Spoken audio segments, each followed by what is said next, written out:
And hello and a pleasant good evening to you all. It is another Friday here in January in Wyoming, and that means one thing. We are ready for some more 3A basketball. This one's going to be a tight contest featuring the 3A Mountain View Buffalo out of the Southwest, as well as the divisional opponent, the Pinedale Wranglers. Looking to defend their home court are the Wranglers. The Wranglers tonight featuring a whiteout. Yes, everyone in the crowd being gifted white T-shirts with the Pinedale Wrangler logo on the front.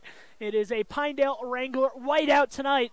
The crowd will be looking to white out the opponents, the Mountain View Buffaloes, who are going to be coming out in their black uniforms as they take the court right now. Once again, hello and thank you for joining us. Once again, my name is Sean Bennett for MyLocalRadio.com. This is going to be a tight broadcast, a tight game in the girls' game, followed by the boys, coached by Dustin Rees and led by Braeden Walk, a phenomenal player for the 3A Southwest Mountain View Buffalo boys team. That is to follow. First, we've got this girls' contest. It should be a tight one as the Buffalo and the Wranglers look to do battle here on opening night in divisional play from Pinedale, Wyoming.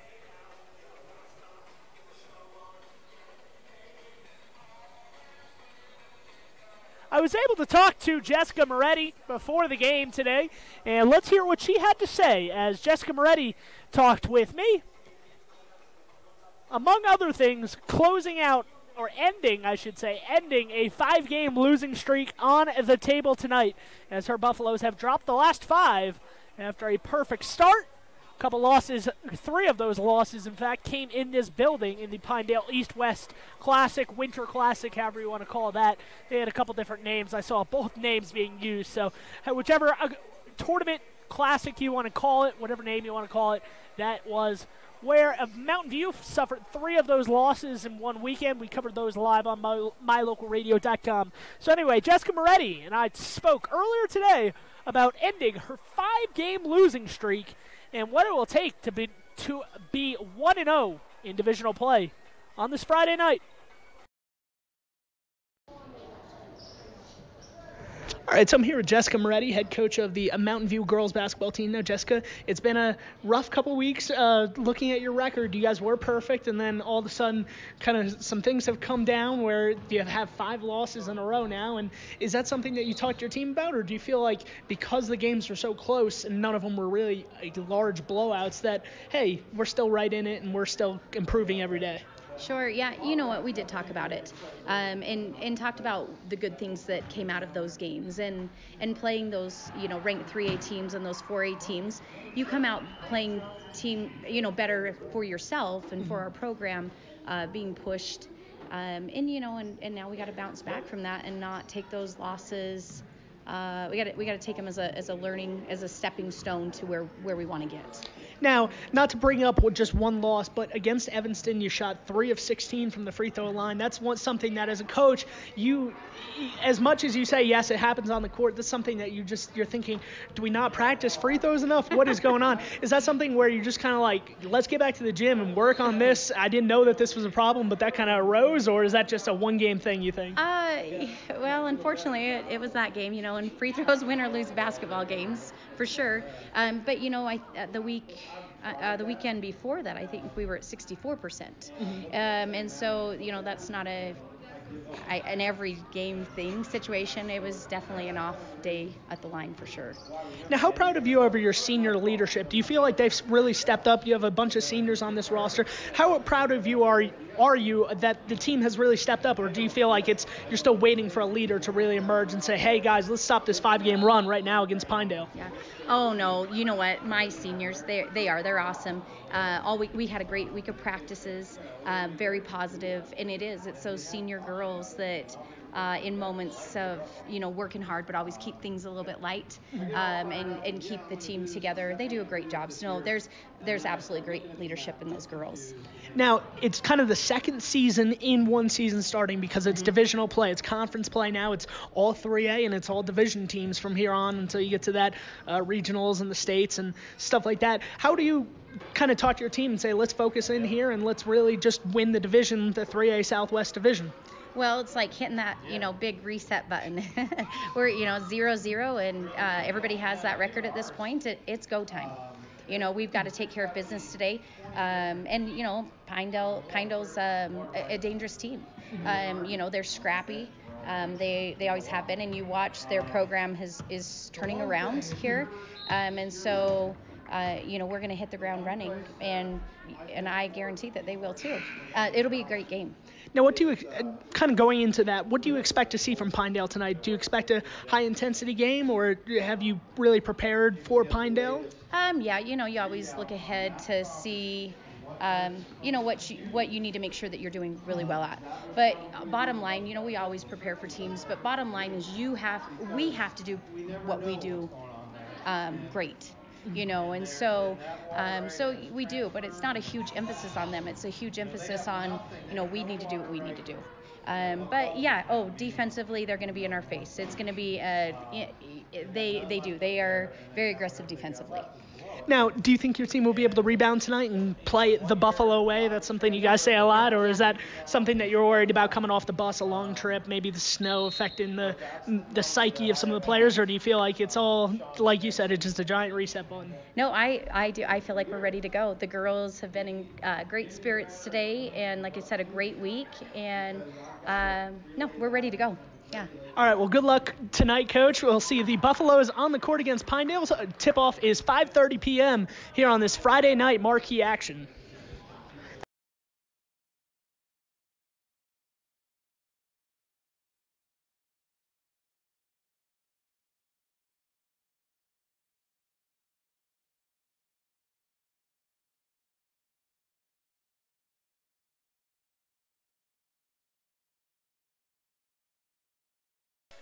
That was the voice of Jessica Moretti. Got the pleasure of speaking to her for a few minutes before the contest earlier today. Certainly interesting to hear what she had to say and how she hopes to guide her team to a victory on this floor. As I mentioned earlier in our MyLocalRadio.com pregame show, brought to you by MyLocalRadio.com, Mountain View is already 0-3 on this court this season, yet they have not played the Pinedale Wranglers on this floor. They have played 3 non-divisional opponents in Douglas, Rawlins, and Buffalo. All 3 were very tight games. Douglas game kind of got away from them at the very end, but Douglas seems to be the cream of the crop, the top of the class. So no fault for the Mountain View Lady Buffs in losing to Douglas on this home court. But the other 2 games, as I mentioned, were Rawlins and Buffalo. They lost to Rawlins by 1 point, and Buffalo was a very tight game throughout. I believe that one wound up finishing maybe a 4-point deficit, or a 4-point loss is what I would like to say. But as it stands on MyLocalRadio.com, we're just about ready to get set for this first game of 2, the girls' game between the Mountain View Buffs and the Pinedale Wranglers in a whiteout here at Pinedale. Join this commercial break for the start of the action, including starting lineups. If you want your truck to really catch the eye, have the professionals at Plains Tire in Evanston install a custom lift kit with new tires and wheels. We've got a huge selection to choose from, so no matter what your style is, we've got the tires and wheels to make you smile. The way your truck looks reflects on you. Get the reflection you want with a lift kit, new tires, and wheels from Plains Tire in Evanston, the tire professionals. 157 Bear River Drive. Stop in today.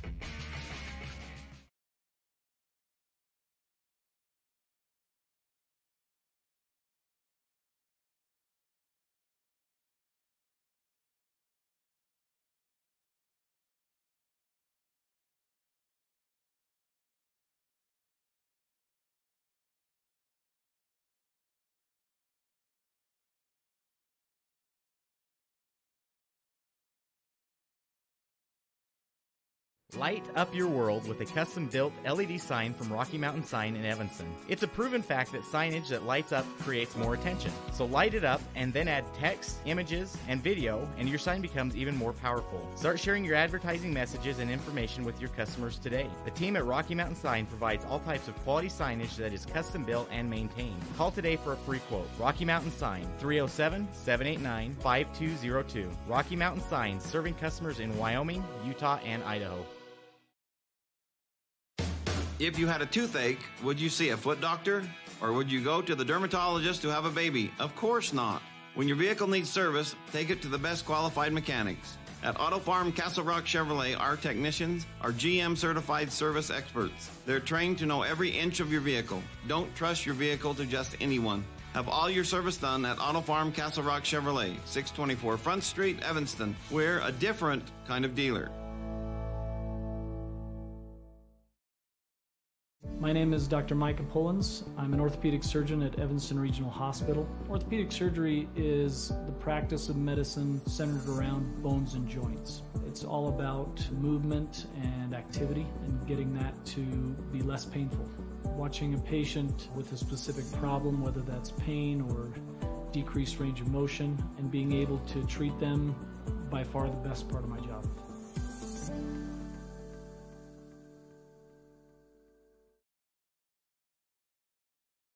Hello all, Dr. Dog here. I want to talk to you about PetMinerals.com. By merging the highest quality veterinary grade ingredients with highly advanced mineral technology, PetMinerals.com produces the most innovative pet supplements on the market. The supplements focus on specific needs like hip and joint, digestive, and overall diet. You and I both know a healthy pet is a happy pet. Show your pets how much you care. Order them supplements today at PetMinerals.com.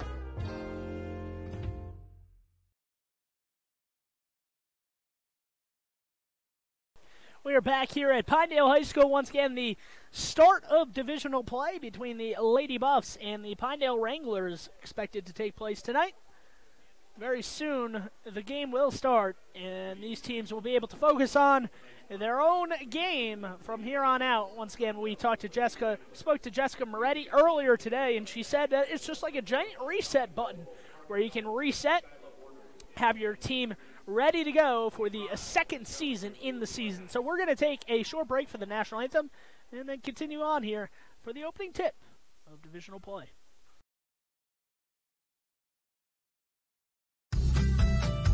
As one of the region's most visited websites, MyLocalRadio.com is here to serve you.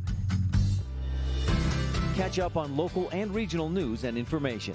Buy, sell, or trade your good used items on the radio classifieds. Stream your favorite music all day, every day, or catch our live coverage of your high school teams in action, all on MyLocalRadio.com. Like us on Facebook so you never miss a giveaway, and visit MyLocalRadio.com today to stream it all live. You're in good hands when you choose Dr. Stosage and Dr. Buick at Wyoming Dental Specialties for dental implants and wisdom tooth extractions. They work with passion and focus. They use techniques and technologies that are modern and precise. With 2 decades of experience, their skills are highly specialized. If you need teeth extractions or dental implants placed, come see Dr. Stosage or Dr. Buick at Wyoming Dental Specialties, 50 Park Road, or call us at 307-789-9034.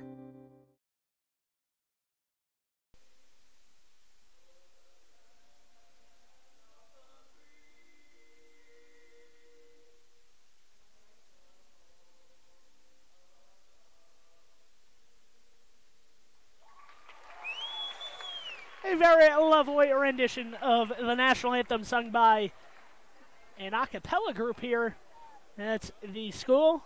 I think some members of the choir. Very nice job as the officials are on the court. So are the players. And here are the starting lineups for the Mountain View Lady Buffalo. No surprise starting for them. Number 1, Hailey Stephens, the junior, who will lead this team out there. Allie Bugis, butchered the name a little bit there, but Bugis laughing about it. Charity Harmon, number 4, another senior for this team. Haley Herford. And finally, Lindy Herford. The final starters, as they have a nice laugh. This PA announcer probably did not get the pronunciations, or I hope he didn't get the pronunciations, because they were a little bit butchered there, but the girls seem to be having fun with it, laughing about the names.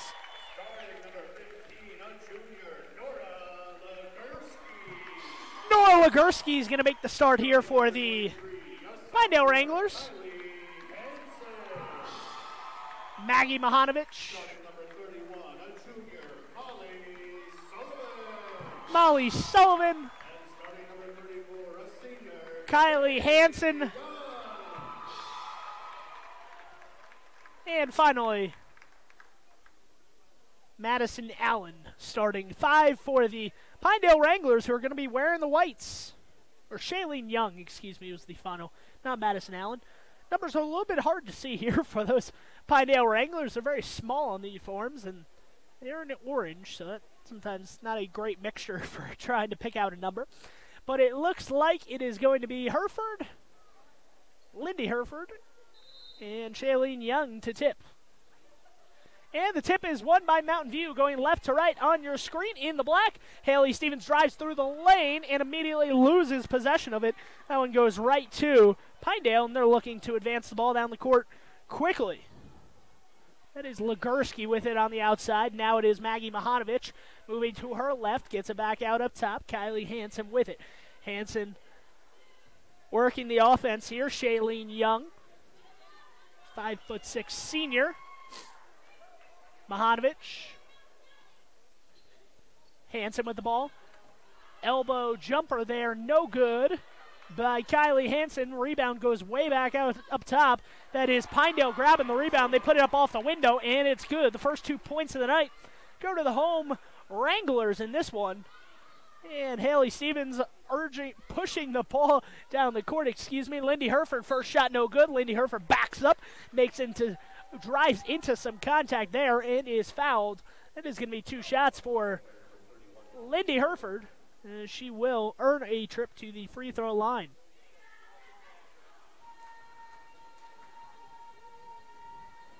First free throw's up, and first free throw is good for Lindy Hereford. So that puts the Mountain View Buffs on the board. 7:03 to go in quarter number 1. Wranglers and Buffs now tied as that one rolls around the rim and drops. Immediately, Charity Harmon goes up to meet Grace Davis in the backcourt and put up some pressure. Davis takes the ball across midcourt, picks up her dribble, and a whistle blew. Yes, that's going to be a backcourt violation there. Looked like Grace Davis was about to throw it in the backcourt, and the official blew his whistle as she was throwing the ball, so just an anticipation whistle there, and it is a backcourt violation. Hailey Stephens driving into the paint on the right side, puts it up, and I believe it's going to be a traveling violation called against Hailey Stephens. Tried to go through contact. About 3 bodies in there for the Pinedale Wranglers. Now the Pinedale Wranglers have the possession going the other way. That one is thrown right into the hands of Jessica Moretti. She lets it go by her and out into her own bench. A turnover there. So back come the Mountain View Buffalo. 2-all here, 6.5 to go. Buffalo moving left to right on your screen, wearing the black. Pinedale in the white, going right to left on offense. Hailey Stephens spinning at the free throw line, puts it up about 6 feet away. Off the rim, no good. Rebound for Pinedale. They're coming the other way. And that one's stolen at midcourt, tapped away by Lindy Hereford. She gets it over to Allie Bugus. Back to Hereford. Hereford on the low block, no good. Hereford taps it way out and into the bench of Pinedale. A little bit too strong on the offensive rebound. Gotta love the aggressiveness, however, from the starting, I guess we could say, big man for the Buffalo.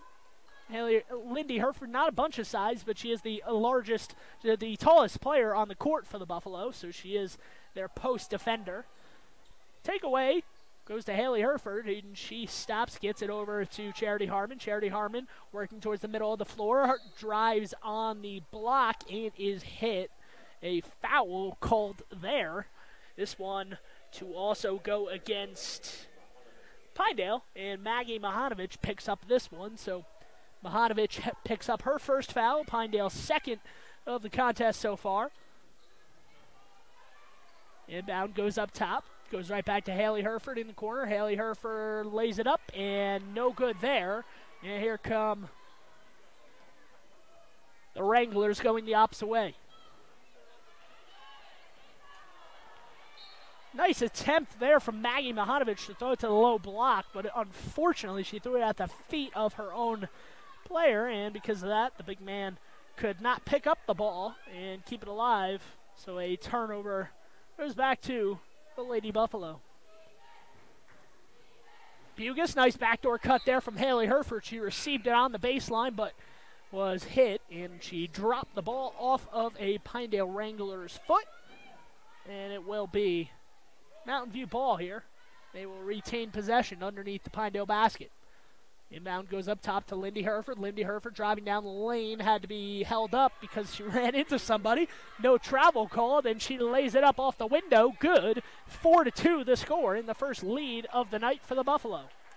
In the backcourt, more pressure from Mountain View here. That is Grace Davis with it in the backcourt. Calls for her teammate to get over, and not quick enough. A 10-second violation called there. So good defense again by the Mountain View Lady Buffalo early here, less than 3 minutes into this contest. And the team wearing the black, the Mountain View Buffalo, stifling pressure so far has worked in their favor.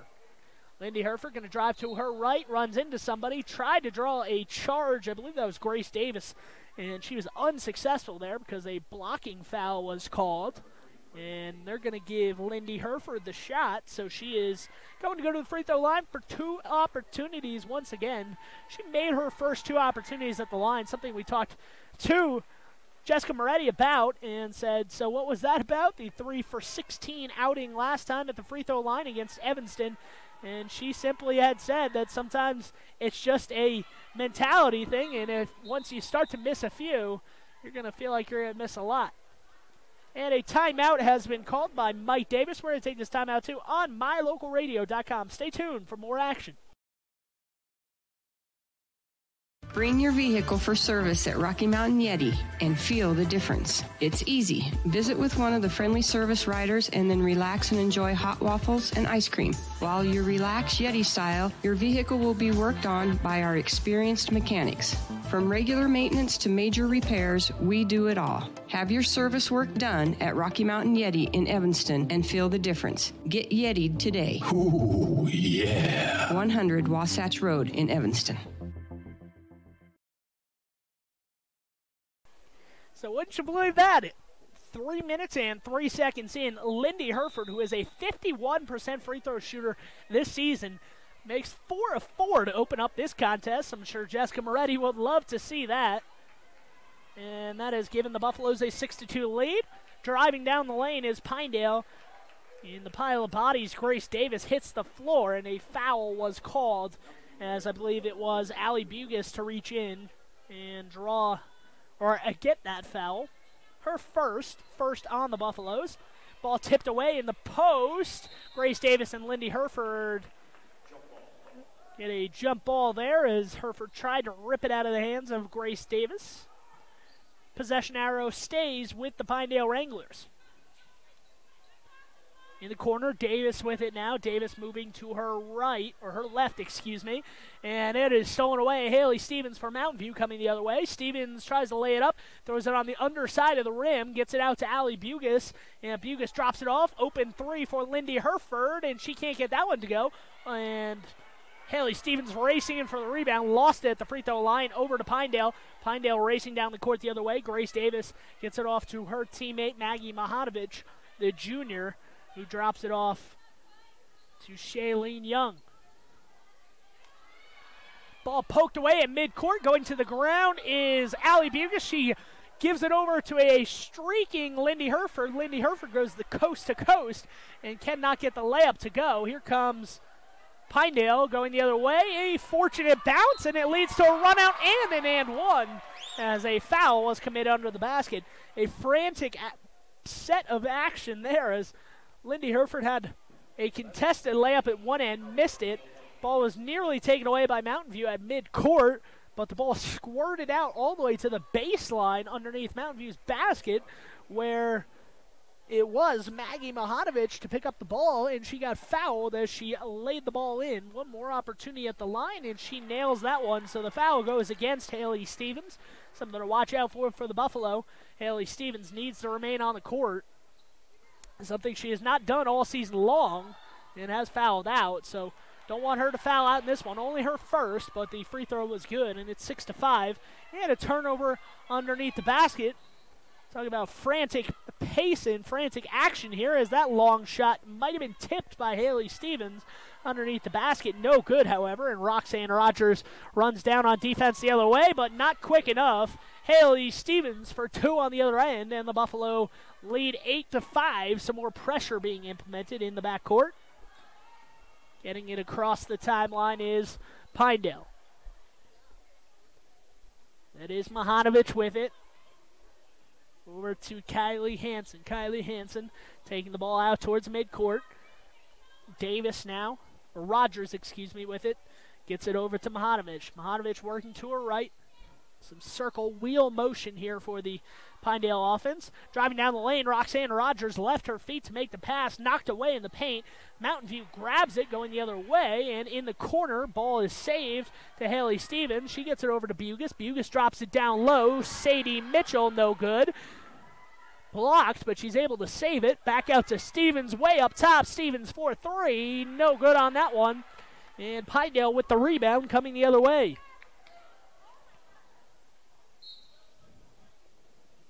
I don't know who that was. That might have been Grace Davis.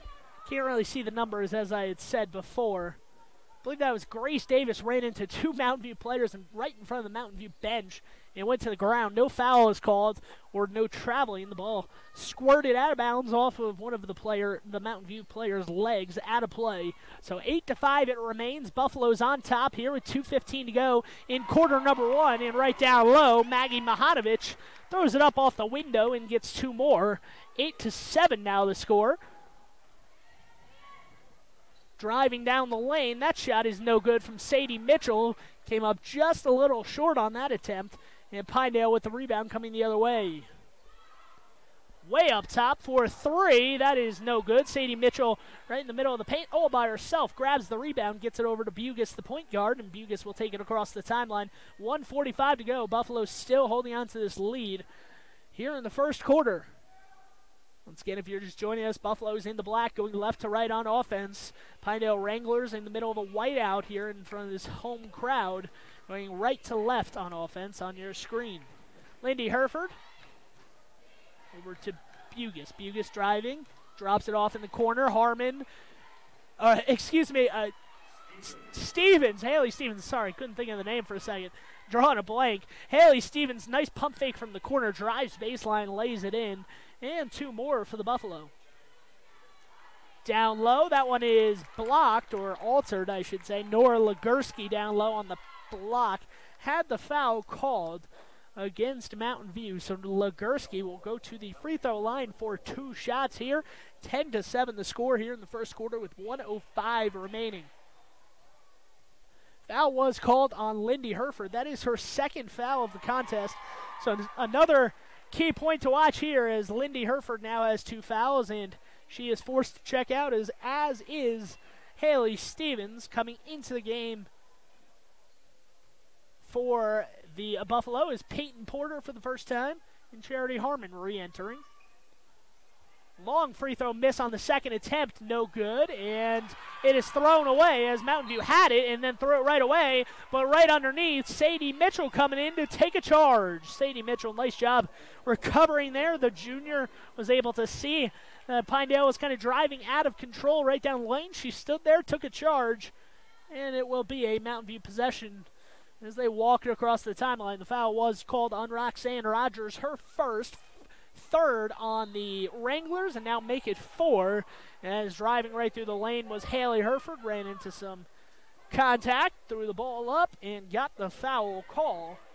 So that's the 5th Wranglers foul.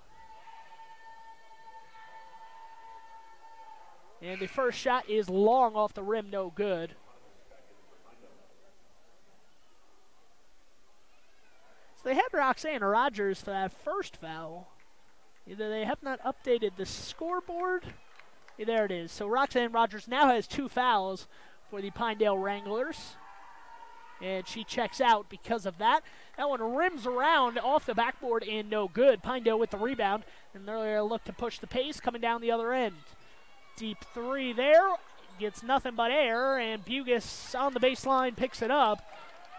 gets the rebound, but Bugis kind of ran into some trouble there and stepped out of bounds after grabbing the rebound with 37.5. So an empty possession on the other end for the Buffalo. And now Pinedale has a chance to tie or take the lead with a 3. Nice anticipation from Bugis as she steals that inbound right in the paint. Jumped in front of the pass, and now she's racing down the other way. Peyton Porter gets the drop-off pass and can't lay that one up, and now trying to beat the pack ahead, and that is out of bounds. Did not see the call. I think it is Pinedale ball. So nice job there from Charity Harmon to recover, racing all the way down the court to knock it out of play. Would have been a layup there for Kylie Hansen for Pinedale had Harmon not gotten in the way of that pass. And that 3 is banked in from outside. Grace Davis finding some warmth inside. It's very cold and snowy outside. It is hot in this gym because of the three-point shooting from Pinedale early, and that one is a traveling violation. So Mountain View with 5.1 will go on defense for probably the last possession of the quarter. Grace Davis loses it. Charity Harmon tried to get it. Free throw line. That's how the quarter is going to end. No shot attempted there. And the quarter will end. The Wranglers with an 11-10 lead in front of their whiteout home crowd here on opening night of division play in the 3A Southwest Conference for Wyoming girls basketball. Join us for second quarter action and much more from Pinedale, Wyoming after this.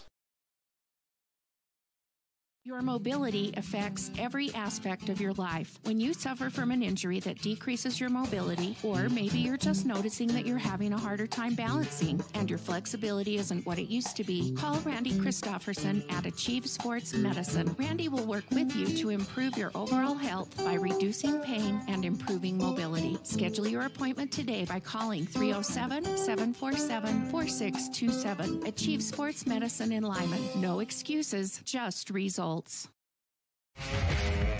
If you want your truck to really catch the eye, have the professionals at Plains Tire in Evanston install a custom lift kit with new tires and wheels. We've got a huge selection to choose from, so no matter what your style is, we've got the tires and wheels to make you smile. The way your truck looks reflects on you. Get the reflection you want with a lift kit, new tires, and wheels from Plains Tire in Evanston, the tire professionals. 157 Bear River Drive. Stop in today.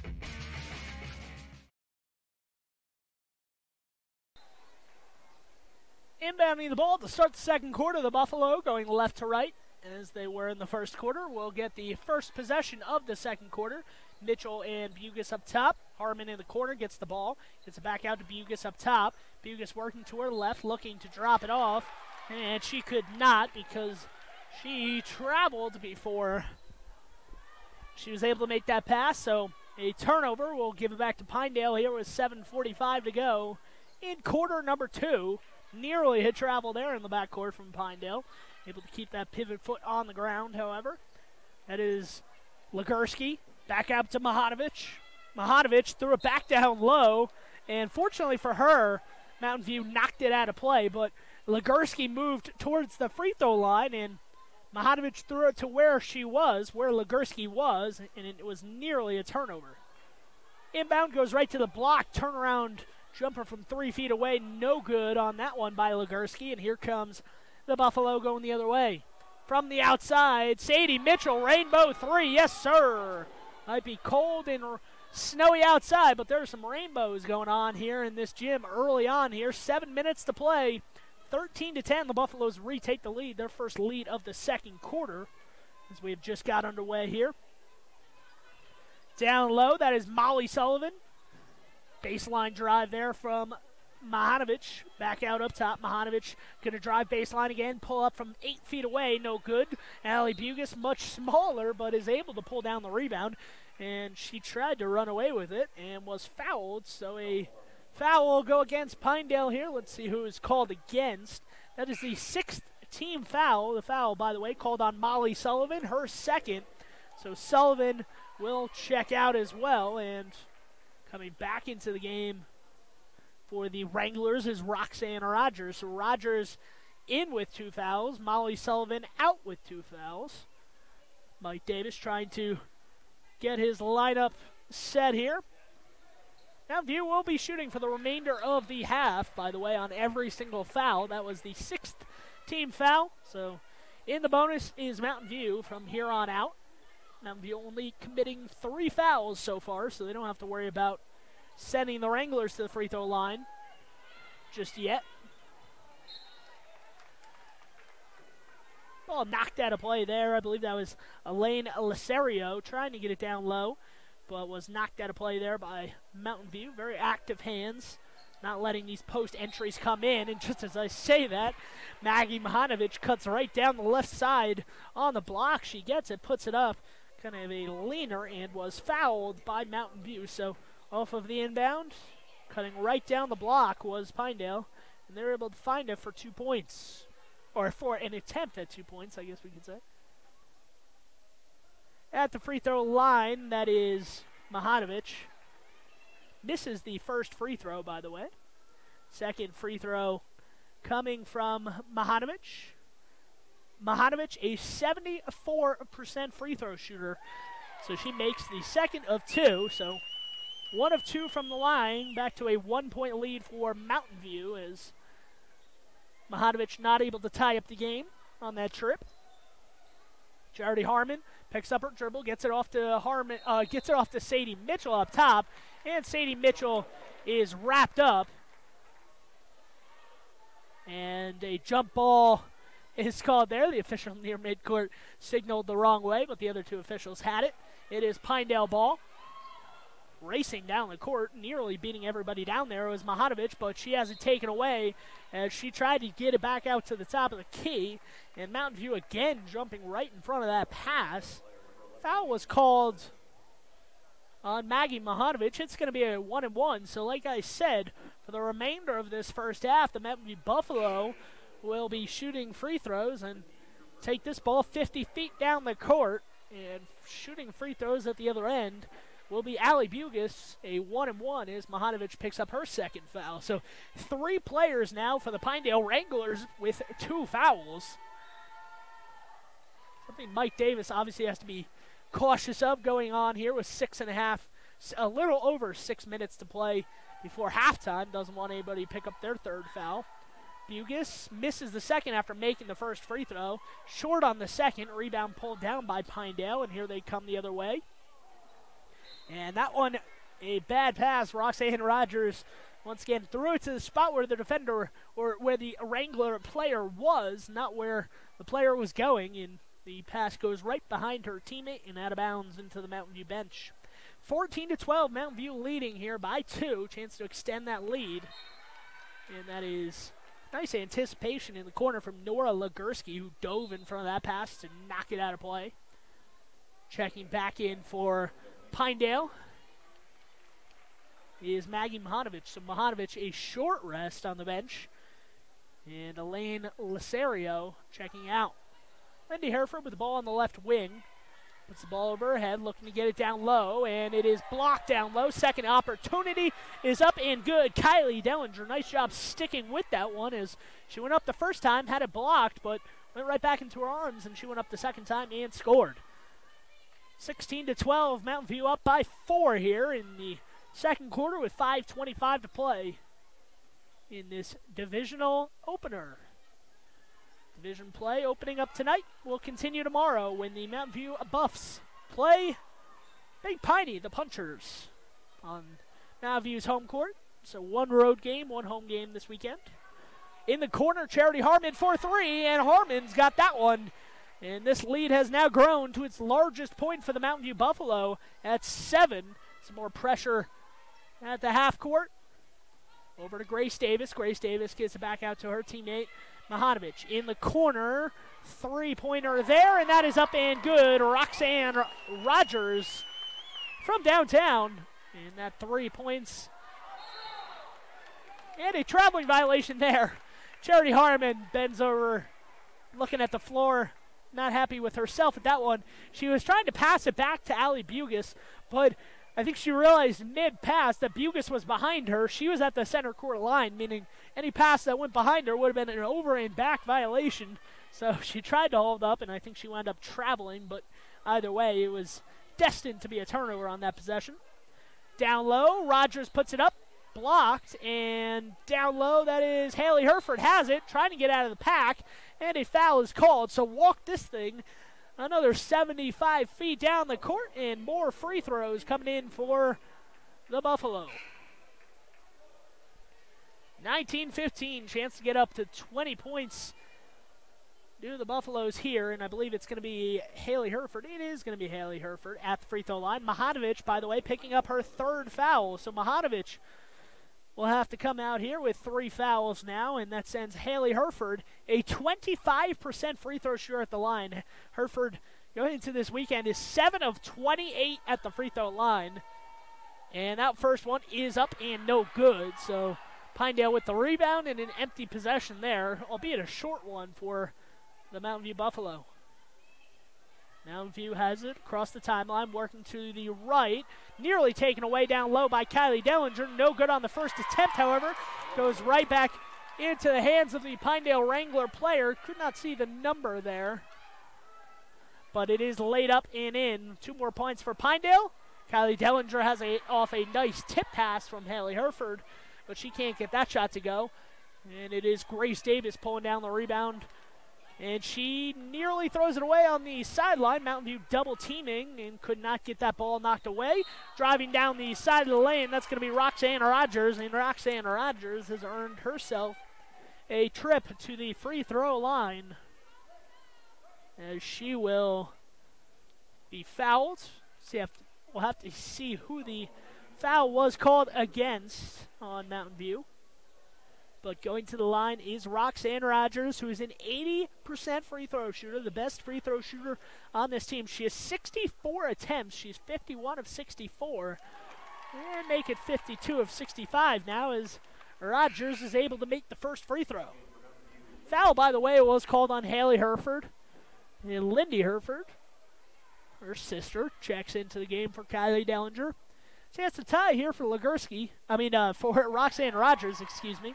And Rogers does just that, holding up to her 80% free throw shooting on the season, making both on that trip. Bugis drops it off to Stephens. Stephens looking to her left, gets it over to Lindy Herford. Lindy Herford uses nothing but air on that one, and she floats it up and in. So back to a 2-point lead here for the Buffalo. Taking it across the timeline was Grace Davis, excuse me. Davis with the ball on the left wing. Was it touched? It was, and it will remain Pinedale possession here. Pinedale wearing the white. A white out as the crowd in the majority wearing white here. They handed out white t-shirts. The Pinedale basketball logo on the front.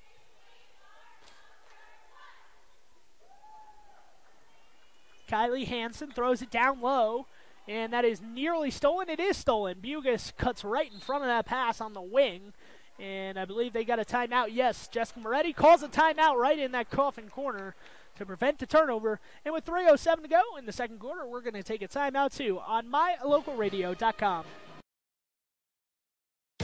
If you had a toothache, would you see a foot doctor? Or would you go to the dermatologist to have a baby? Of course not. When your vehicle needs service, take it to the best qualified mechanics. At Auto Farm Castle Rock Chevrolet, our technicians are GM certified service experts. They're trained to know every inch of your vehicle. Don't trust your vehicle to just anyone. Have all your service done at Auto Farm Castle Rock Chevrolet, 624 Front Street, Evanston. We're a different kind of dealer.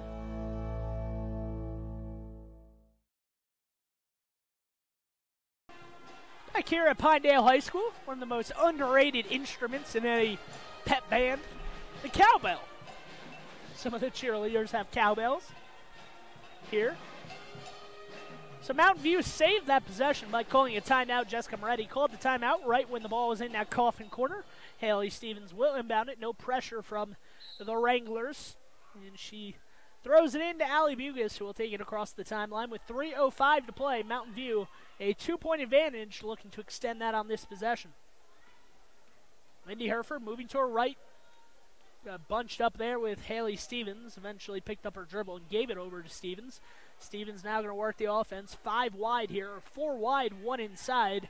That is Sadie Mitchell on the low block for the Buffs. Harmon on the right side, trying to get it back to that corner where Hailey Stephens has it. Stephens, nice spin move at the block.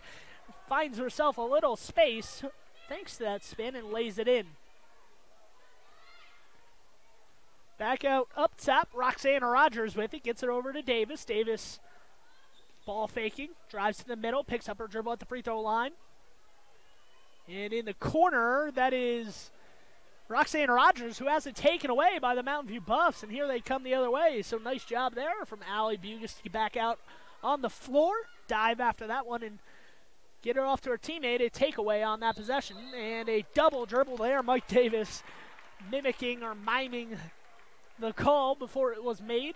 Sure enough, can't dribble with both hands. And that is what happened on that possession. So 2:01 to play before halftime. The Buffaloes a 4-point advantage, trying to spoil this home opener of division play for the Pinedale Wranglers. On the right side, that is Rogers with it. Back out up top to Grace Davis. Grace Davis back to Rogers on the right wing. Free throw line. That is Molly Sullivan. She has 2 fouls. Sullivan drives and tries to kick it to the corner. Nice anticipation there from Hailey Stephens.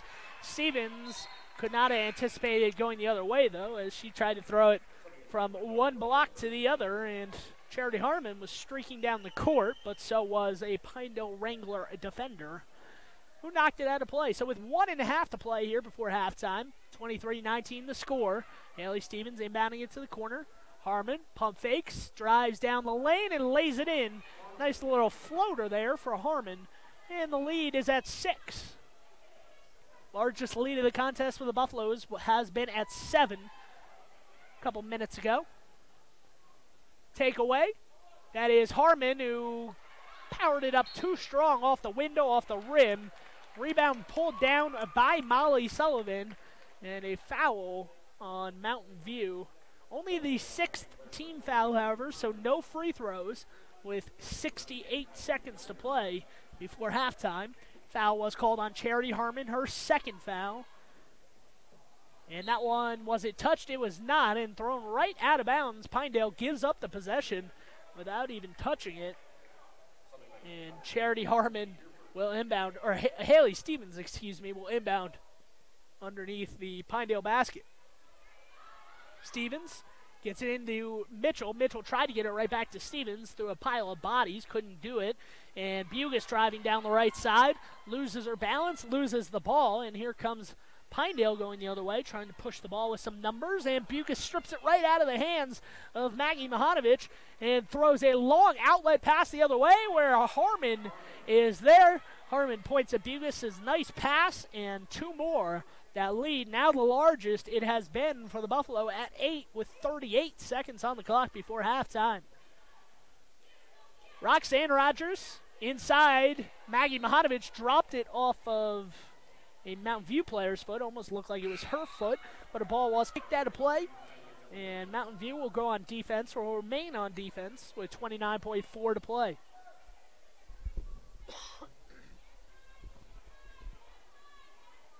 I think they're trying to move the camera that is on the baseline. They are, so official wanted it moved backwards a little bit. It was. Inbounds goes right into Roxanne Rogers on the low block. Wide open, had a wide open space, and she put it up off the window and good. So 6-point game, 20 seconds to play here before halftime. And Sadie Mitchell with the ball in the right corner. Trying to drive baseline, pulls up, shoots it off the rim, no good. Harmon pulls down the rebound, 8 on the clock. Stephens back to Harmon up top. Harmon 4-3, no good. Goes to the corner where Stephens is there, 2 seconds. Harmon's got to put it up if she realizes. I don't think she saw the clock, and that is how the first half will end. 27-21 the score at halftime. The Pinedale Lady Wranglers on a home opener in divisional play, trailing by 6 as the Buffaloes looking to go into halftime and continue that second half with a successful second half. We're going to take a timeout here on MyLocalRadio.com. Please join us for the MyLocalRadio.com halftime show, brought to you by MyLocalRadio.com after this commercial break. When you have any mechanical problems, always think of Rees Auto Service in Lyman first. Doug and the mechanics at Rees Auto Service work on everything from your lawnmower and snowblower to cars, trucks, farm and ranch equipment, and semis. You can also get tires for anything you need at Rees Auto Service. Always visit Rees first. You'll get great pricing and quality-friendly service. Rees Auto Service, 541 Highway 413, Lyman. My name is Dr. Micah Pullins. I'm an orthopedic surgeon at Evanston Regional Hospital. I perform total hip, total knee, and total shoulder replacement. The huge majority of patients of mine that have undergone total joint replacement have been dealing with pain and disability for many years. After joint replacement and recovery, patients are back to doing the activities that they want to do.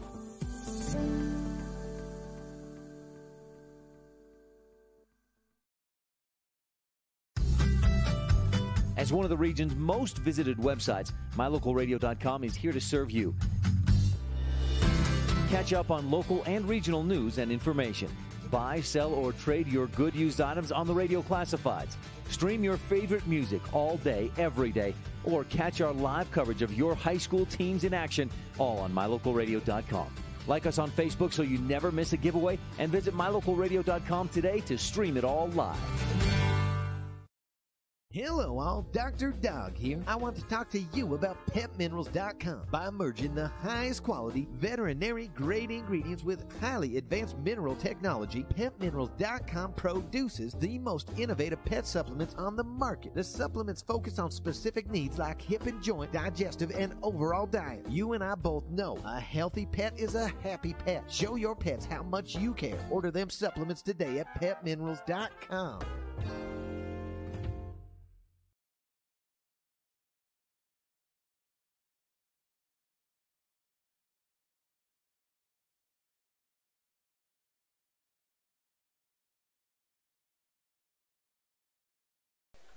Back here at Pinedale Wrangler High School, where the Mountain View Lady Buffalo leading by 6 at the break. The Buffalo enjoying that 27-21 advantage, led by the shooting mainly of Lindy Herford, as well as some others who have really stepped up for their team tonight.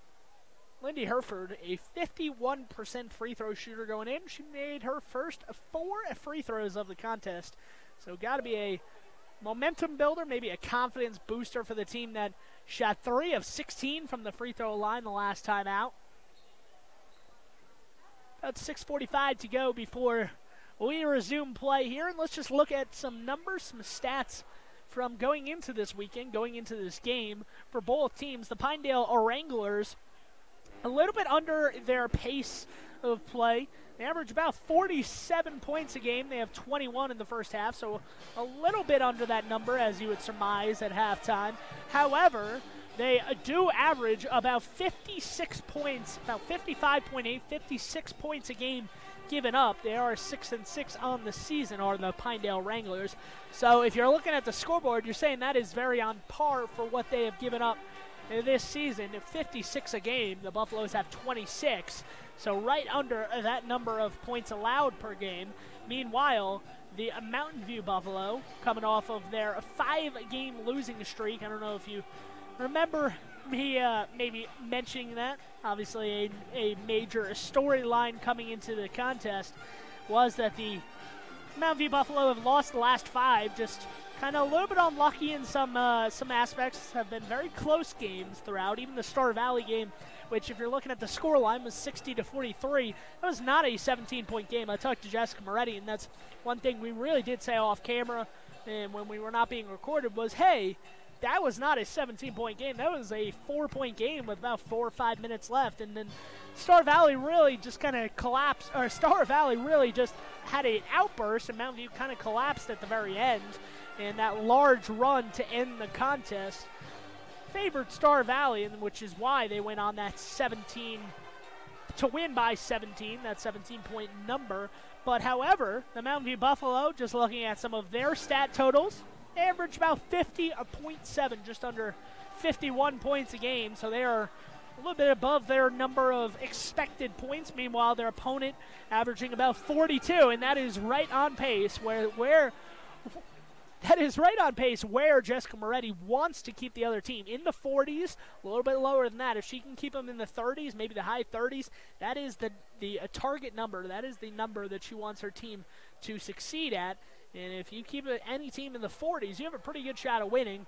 I'm sure she would have said that, however, when her team was scoring 26 against Evanston last weekend. They lost 30-26, so certainly a contest that maybe they feel like they could have won, maybe should have won, when you only allow 30 points but do not secure the victory, especially on your home court. This is going to be a tough one to swallow, but the Mountain View Buffaloes have taken it rather well here. The Lady Buffalo leading by 6 at the break. Leading scorer so far is Lindy Herford. Lindy Herford, the leading scorer going into this game as well at 13.1. Hailey Stephens right behind her, averaging a 12.9 a game. So they have 3 scorers that basically are right around 10. Cherry Harmon's 9.9, so just round that up to 10. So they have 3 10-point-a-game scorers do the Mountain View Buffalo. And when you look at the Pinedale Wranglers, however, they only have one player that averages over 10 a game, or even averages above 9 a game. That is Roxanne Rogers at 9.3, and Maggie Majhonovich, who averages 11.1 points a game. So Pinedale, obviously they only score 47 on average a game, so it's tough to get a lot of high-digit scores, double-digit scores, when you're only scoring 47 in any given contest. But as it stands, that's something that the Pinedale Wranglers have to work through. Nora Lagursky trying to step up for her team tonight. Roxanne Rogers has been a big influence, as well as Majhonovich. Majhonovich, a 74% free throw shooter, has left a couple on the line, but Roxanne Rogers has taken care of business when she's been on the free throw line. An 80% free throw shooter coming into the contest, has wasted no time here. So some of the boys were on the court practicing at halftime. Let's see the boys up next on MyLocalRadio.com. After the conclusion of this one, we're going to take maybe a 10-minute, 15-minute break in between, and then I'll be right back to start the stream for the Wranglers and Buffalo, live on MyLocalRadio.com. But once again, we need to finish the girls' game first, however, where the Buffalo lead by 6. I'm not sure if you asked Jessica Moretti, a 6-point win, she would be very happy to ponder that question and really think about that. So the Buffaloes, a 6-point lead here as we head into halftime. We're going to take a timeout here on MyLocalRadio.com. This is the MyLocalRadio.com halftime show. Join us for second half action from Pinedale. Opening night of division play in the 3A Southwest Division of Wyoming girls basketball. The Buffaloes lead the Wranglers 27-21.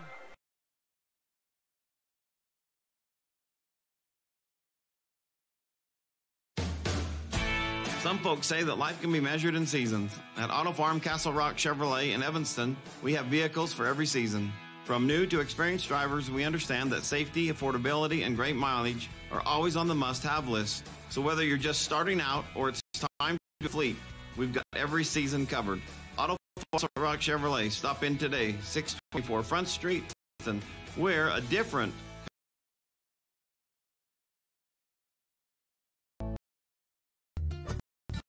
since 1951. Plains Tire, Wyoming, and largest tire dealer with great locations throughout the state. They'll get you the right tires and offer the best results for your vehicle at the lowest prices, guaranteed. Plus, you can go to any Plains Tire Pro dealer with their nationwide warranty service. And check out their Plains Tire phone app.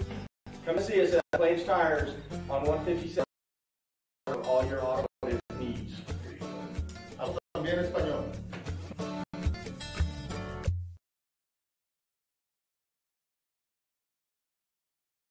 Back here at Pinedale High School, ready to start the second half.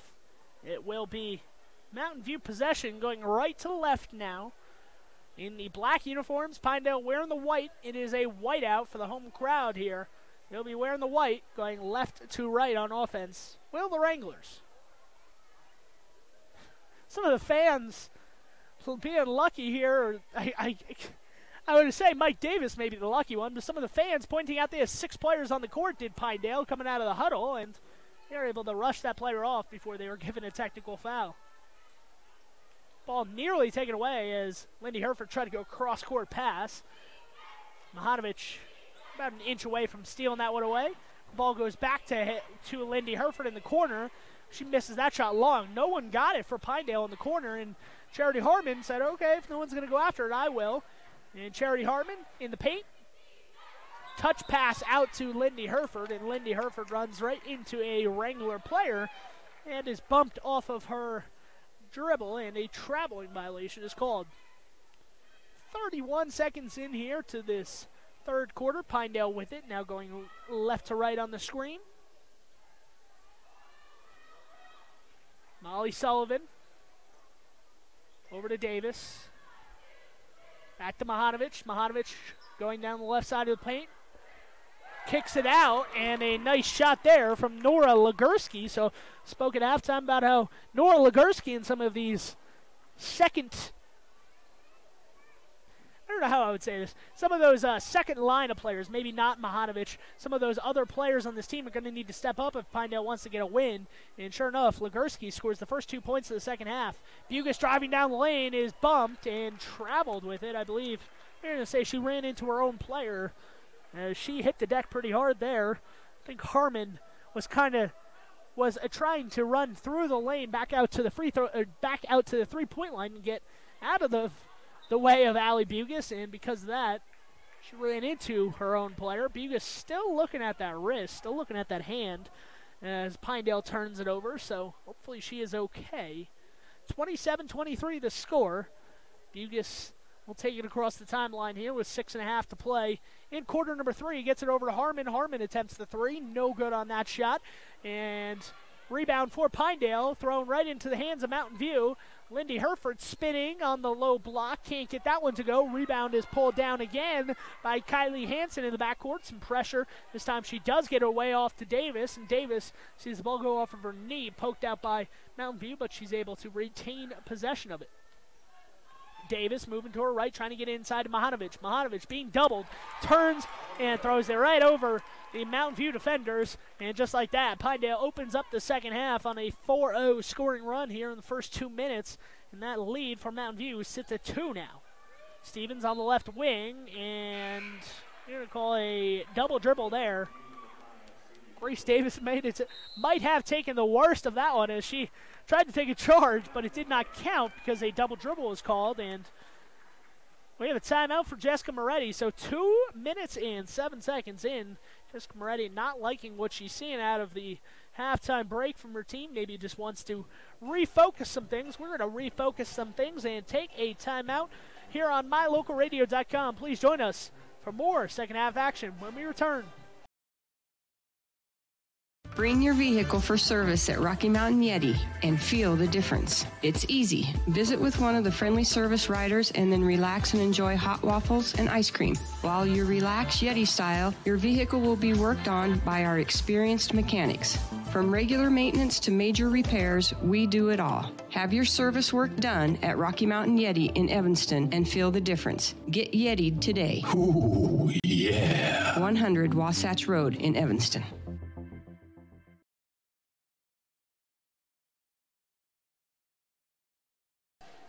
Coming out of the timeout here on mylocalradio.com, Pinedale is going to be inbounding in the backcourt. Let's see if Mountain View pressures here on the inbounds on the sideline, the far sideline, away from the Mountain View bench. They will. And throwing it in is Molly Sullivan. She gets it over to Maggie Majhonovich. Majhonovich picks up her dribble, and it is nearly taken away. She's able to get back in possession of it. Nora Legursky at midcourt throws it away right into the arms of Mike Davis, her head coach, and now Mountain View has the possession as another turnover from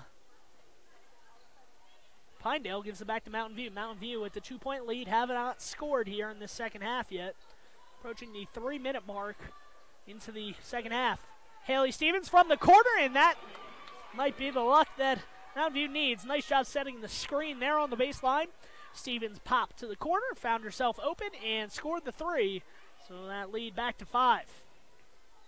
In the corner, Majhonovich going nowhere with it. Gets it back out up top to Hailey Hansen. Hailey Hansen dribbles it back towards midcourt. Gets it over to Davis on the right side. Davis nearly loses possession of it. Is able to get it over to Legursky. Back to Davis, and Davis could not get that shot to go. Ball is on the ground, scooped up by a Pinedale player, and that shot is no good. Here comes Lindy Herford. Throws it up to Hailey Stephens. No good. Charity Harmon in the middle of the paint, and she traveled there. So a little bit too quick here for Mountain View. Mountain View maybe moving a little bit too fast, faster than their legs or their feet are working at this point, as the Buffaloes have had some trouble keeping that pivot foot on the ground and not traveling with the ball. 30-25 to score, 4:50 to play in the third quarter.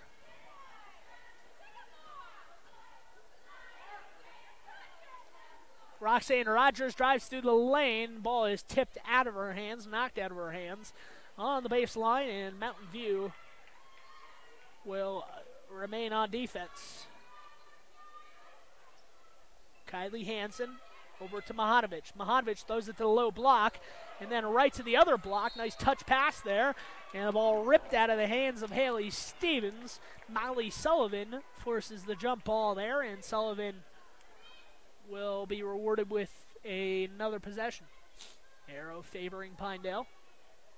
In the corner, Hansen tries to drop it right back down low, and Legursky can't get that shot to go. No good. And the rebound knocked around, and eventually Mountain View comes away with it. Lindy Herford crossing the timeline, picks up her dribble, slows things down. 5-point lead again here for the Buffalo. Has not been a clean third quarter for either team. Mountain View only 3 points, came on a couple possessions ago. A corner three from Hailey Stephens. Down low, Kylie Dellinger being doubled, spins out of it and has it blocked out of bounds. Nice job there. A nice defensive effort from Molly Sullivan, who shoved that one off the hands of Kylie Dellinger and off out of bounds, off of Sullivan's hands. Stephens to inbound underneath her own basket, or underneath the Pinedale basket. Throws it into Lindy Herford. That one is up and no good. And that shot goes wayward, and a foul is called on Molly Sullivan. That is her third foul. So Sullivan with 3 fouls here. Sadie Mitchell at the free throw line.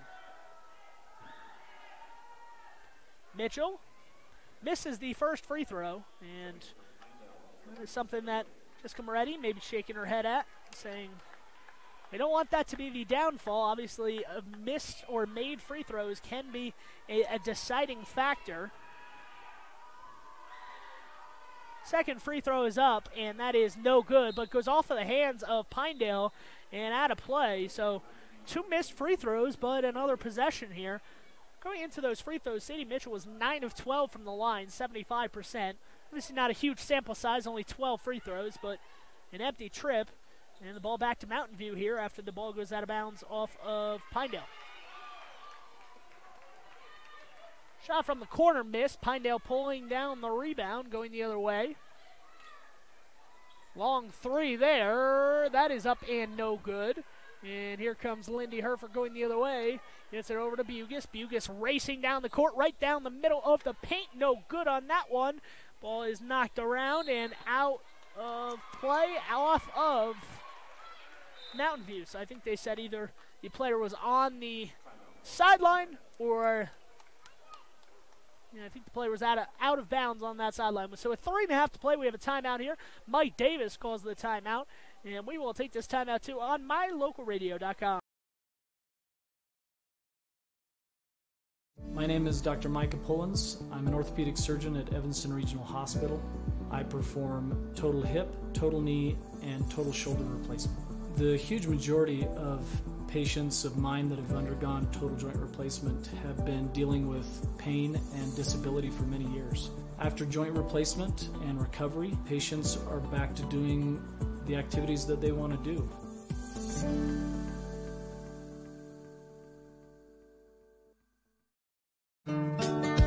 Business cards are a powerful and inexpensive way to promote the goods and services you offer. You can design your own cards or have the professionals at West Star Printing design your business cards. Now with same day and next day turnaround on all business card printing, you don't have to wait. Get your business cards today. Professional quality, inexpensive prices, and quick turnaround. Visit West Star Printing, 243 7th Street in Evanston, across from the library. West Star Printing, 307-789-5202.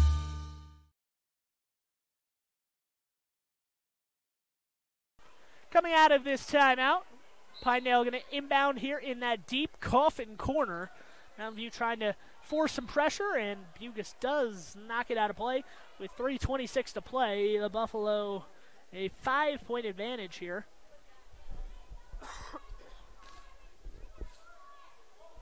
Inbounding is Elaine Lacerio. Gets it in on the sideline. Outlet goes back out up the sideline. And that one is knocked out of play off of Mountain View on the far sideline. So 3:18 to play here in quarter number 3. The Buffalo 30. The Wranglers have 25. The Wranglers going left to right on your screen. Mountain View in the black going right to left. That is Roxanne Rogers with it up top. Gets the ball back out up top. Pump fakes like she's going to shoot a 3. Gives it off to Majhonovich. Majhonovich with it on the left side. Gets it over to her teammate. That shot is up and no good. Rebound pulled down low, and that is Nora Legursky, who I believe got fouled when she grabbed the rebound. And that will be on Mountain View.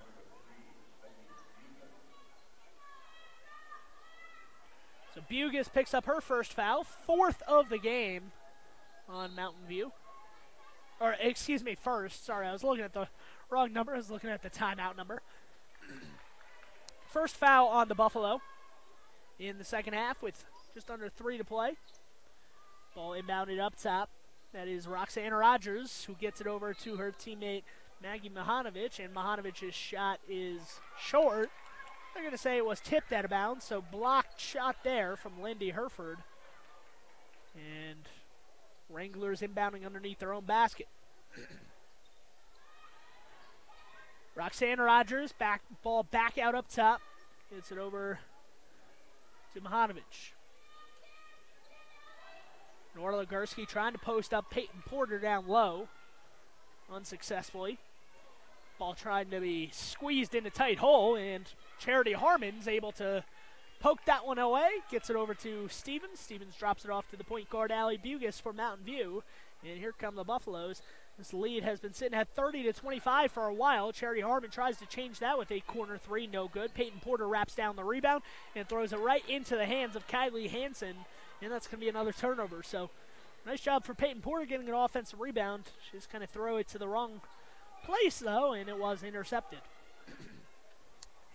2 minutes to play here, quarter number 3. The Buffalo 30, the Wranglers 25. No points in several minutes for either team as the action has slowed.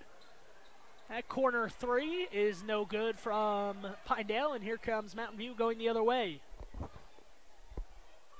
Back out up top. That is Allie Bugis with it now. Bugis going to drive to her left, drop it off to Stephens on the right wing. Harmon with it, ball fakes. Gets it back out up top to Stephens. Stephens trying to cut through to 2 defenders. Gets it over to Harmon. Harmon's no good. Harmon follows her own shot, grabs the rebound, goes right down the paint, and lays it up, lays it in. 2 more for Charity Harmon in the Buffalo. 32-25, first points in about 3 minutes for either team, and it goes in favor of the Buffalo. And now Bugis with a turnover, or a steal, takes that one away and tries to go coast to coast on the other side of the basket. No good. Rebound for Lindy Herford. She can't get that second shot to go. Third opportunity is going to come off the hands of Hailey Stephens after a rebound for Allie Bugis. And Hailey Stephens to the free throw line for 2 shots. She was fouled. And Stephens a 57% free throw shooter, 13 of 23 coming into the weekend. First shot is no good, a little bit long. Long exhale there from Stephens as she looks at the rim, a bit perplexed. Maybe she felt like that one was going in. A couple more substitutes. Grace Davis checking back in for the Pinedale Lady Wranglers. Grace Davis has played a large portion of the game, the 5'4" sophomore, and the second free throw from Stephens is up and good. So Wranglers inbounding on the baseline now. Gets it into Grace Davis. Picks up her dribble in the back court. Back over to Molly Sullivan. They're going to need to get this across the timeline, and a double dribble is called. So Molly Sullivan, perhaps sensing maybe a 10-second violation was incoming. Tried to switch her dribbling hand, but double dribbled. Bugis over to Hailey Stephens. Haven't heard a lot of Hailey Stephens tonight. Sadie Mitchell throwing up her hands on the low block, trying to get the ball. She does now on the baseline, gets it right back out to Stephens. Stephens in the right corner, picks up her dribble, goes cross court to Haley Herford. Bugis over to Herford. Herford throws it in to her sister Lindy, and Lindy has it tied up. But it will remain Mountain View ball, the possession arrow in favor of the Lady Buffalo with 33.1 to go. The Buffalo at 33, the Wranglers 25. Inbound right down low to Lindy Herford. She throws it up too far off the window. Gets her own rebound, maybe padding the stats there, and she lays it up and good. The largest lead of the game for either team now sits at 10 for the Lady Buffalo at 35-25. Coming down, trying to snake that pass away. Nice job there from Bugis. Outlet pass goes way long to Sadie Mitchell, who's able to run after it and get it. Lindy Herford throws it down low. Nice pass to Haley Herford, and with 4 seconds on the clock, I don't think that Pinedale's even going to get a shot here as Hailey Stephens credit her for another steal at the end of the quarter. It is 37-25. The Buffalo and the Wranglers had a spurt where no one was scoring, but the quarter ended on a 7-0 run from the Buffalo. We will take a timeout. Join us for the conclusion of the action here from Pinedale High School. Division play opening on mylocalradio.com. My name is Dr. Micah Pullins. I'm an orthopedic surgeon at Evanston Regional Hospital. I perform total hip, total knee, and total shoulder replacement. The huge majority of patients of mine that have undergone total joint replacement have been dealing with pain and disability for many years. Replacement and recovery, patients are back to doing the activities that they want to do.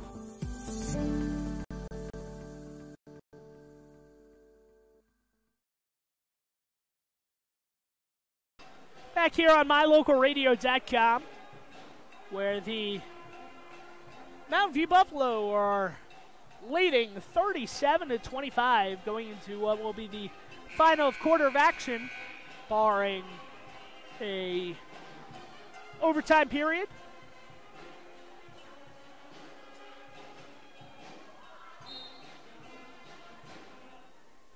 And it will be Pinedale possession at midcourt, starting the final quarter of action, and immediately we have a whistle being blown.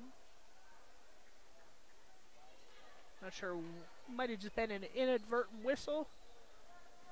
Not exactly sure what the cause of the stoppage was, but it is still Pinedale ball here. 7:55 to play in quarter number 4.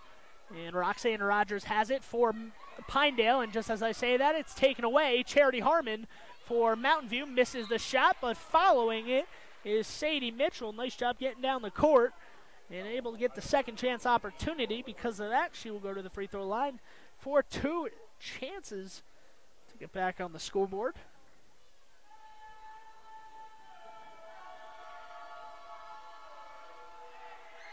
Sadie Mitchell, a little bit too strong on the first one, maybe a little bit too much legs. 9 of 14 now. Now 9 of 15 at the free throw line is Mitchell, so not a large sample size. And that second shot rims out, no good. Rolled off the rim there, and Pinedale pulls down the rebound, so another empty possession for the Buffalo after the turnover forced by Allie Bugis. Allie Bugis tries to get another one, and she does on the sideline, but no, she never really had possession of it, and goes back into the hands of Maggie Majhonovich. Majhonovich at the free throw line catches it, turning, gets it to her teammate down low, and that's a nice jumper there from Molly Sullivan for about 6 feet away, and Pinedale cuts the deficit to 10 here, 7:10 to play. 37-27. Mountain View really picking up the defense here in the second half, only allowing 4 points in that quarter. Takeaway from Charity Harmon, free throw line. Lindy Hereford. Down low, throw it to the outside. There's Charity Harmon with it. Bailey Henstro's in the game. She's wearing number 20, which is on the roster. Says it is Peyton Porter's number, but that's Bailey Henstra, if you're wondering. Back out up top. Lindy Hereford in the corner. And Henstra shoots the three, no good there, and the ball is knocked forward, and Henstra misses the shot but gets a takeaway, a steal. After that, one nice job of racing down the court to stop the transition the other way. Charity Harmon, long three attempt, front rim, no good. Lindy Hereford sees the ball go into her hands, and she gets back out up top. Henstra thinks about a second three there, but passes on it. Lindy Hereford at the free throw line, traveled with it before she started to get moving. I think she kind of took a bit of a hop step there, and a traveling violation was called. Charity Harmon checking out for the Buffalo.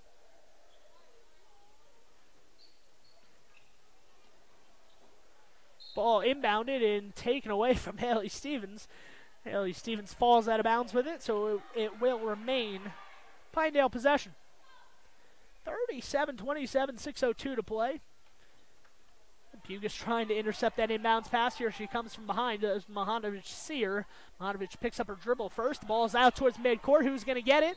And I think it was a bump called there on Pinedale, and it is a foul and a turnover. So Molly Sullivan kind of bumped the Mountain View player out of the way there. Probably prevented a layup because it looked like Mountain View was going to get it, leading to a layup or a potential layup the other way. So not the worst foul, but it is maybe the worst foul for Molly Sullivan. Her fourth foul, one more, and her night will end prematurely.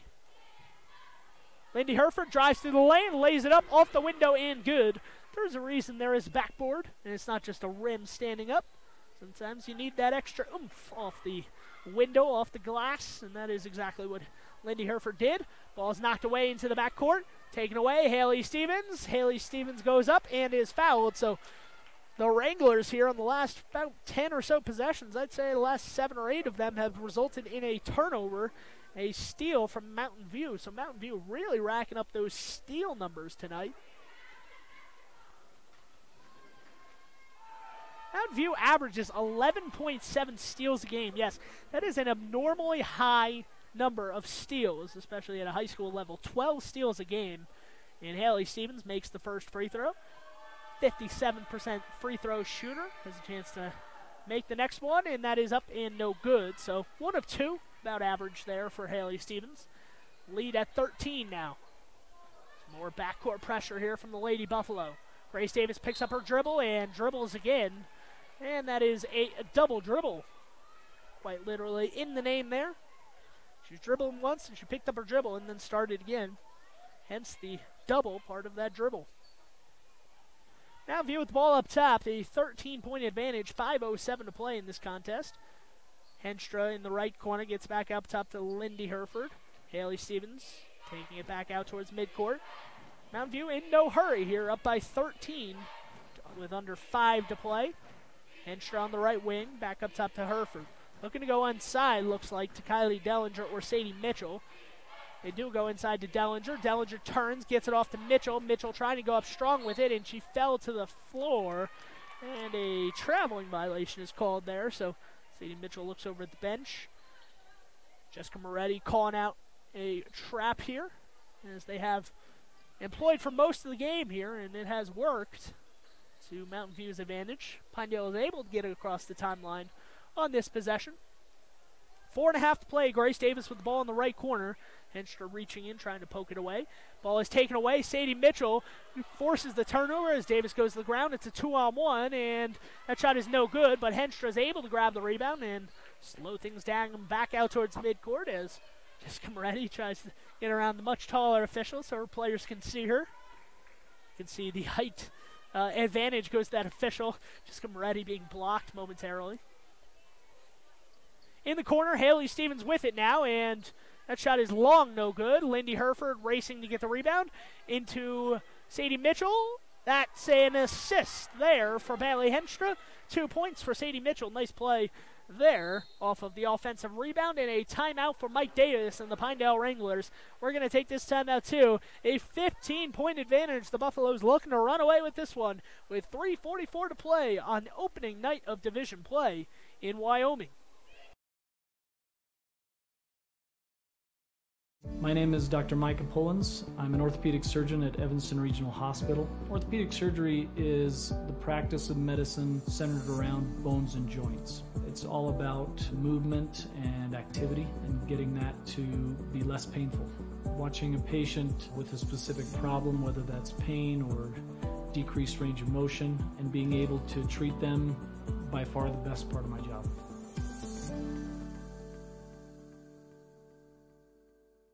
Bring your vehicle for service at Rocky Mountain Yeti and feel the difference. It's easy. Visit with one of the friendly service riders and then relax and enjoy hot waffles and ice cream. While you relax Yeti style, your vehicle will be worked on by our experienced mechanics. From regular maintenance to major repairs, we do it all. Have your service work done at Rocky Mountain Yeti in Evanston and feel the difference. Get Yeti'd today. Ooh, yeah. 100 Wasatch Road in Evanston. Back here on mylocalradio.com, 3.5 to play in the fourth quarter, and the Wranglers put up a shot immediately, and that is an and one. So Mike Davis draws up a play out of the timeout, the head coach for the Wranglers, and immediately gets a lay-in from Grace Davis on the low block. She was fouled by Charity Harmon. That is her third. Peyton Porter pulls down the rebound for Mountain View, so the and one opportunity not able to be converted. And with 3.5 to play, Mountain View looking to slow things down, close out this victory, and go to 1-0 in conference play. They will play again tomorrow afternoon at home against Big Piney. Peyton Porter gets the ball on the low block, lays it up, lays it in. First points for Porter tonight. And Puga's still active in the backcourt, nearly forces a turnover. 3 minutes to play, 44-29. Largest lead of the game has been 15, where it is right now for the Mountain View Buffalo.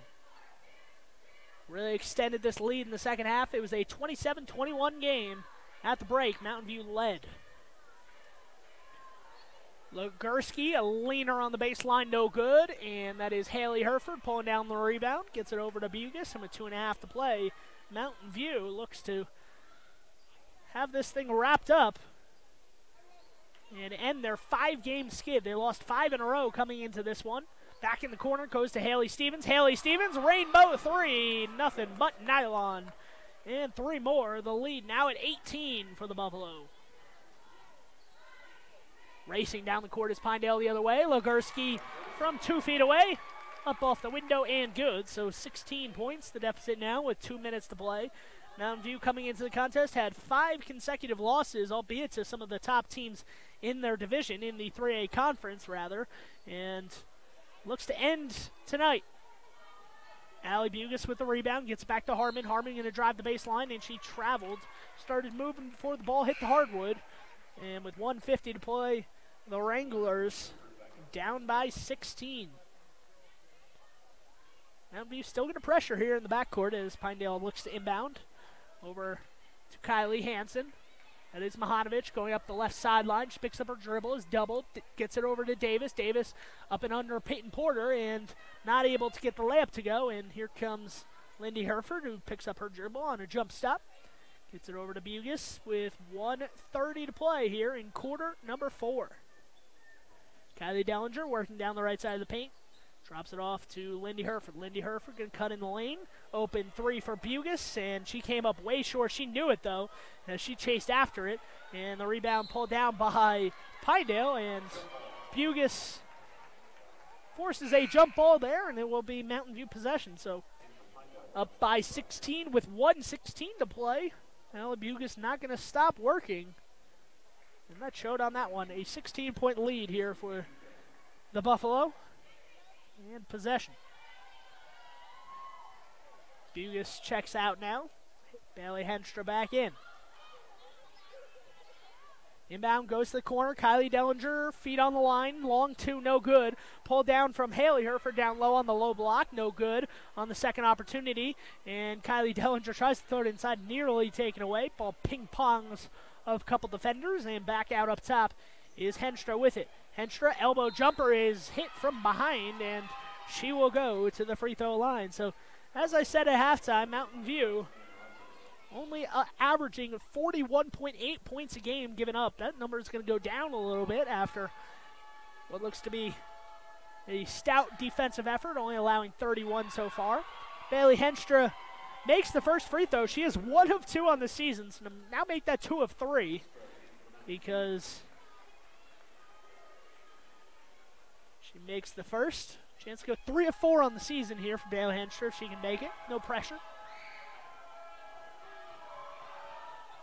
And that free throw is up and good. So Henstra makes them both. And now Pinedale with it. Driving down the lane is Majhonovich. Strong on that shot. No good. Pulled down by Mountain View. Crossover in the backcourt. Down low. Thrown up off the window. No good on that shot. And that one is tipped up. And that shot is no good, but a foul called. So back to the line goes Kylie Dellinger.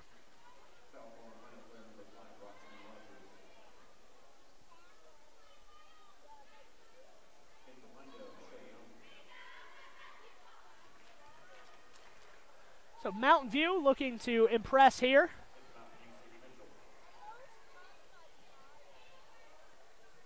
(49-31) the score. The Buffalo lead. Chance for Dellinger at the free throw line. For a 1-and-1, as they said that was not a shooting foul. Thought it was for sure a shooting foul, but the referees, I guess, deemed it was not a shooting foul. So Dellinger back to the free throw line. Dellinger 2 of 2 on the season coming in. So trying to keep that 100% average at the free throw line. And she does. The announcer's jinx does not come into play this time, says the announcer as he takes a huge sigh of relief. Buffalo's up by 20 here with 25 seconds to go, the largest lead of the contest. This one's gotten away from the Pinedale Wranglers in the second half, who've only scored 10 points since the halftime break. That air ball shot is saved by Pinedale in the corner. Hanson with it, gets it out up top to Roxanne Rogers, who shoots a step back three. That is no good. And in the corner,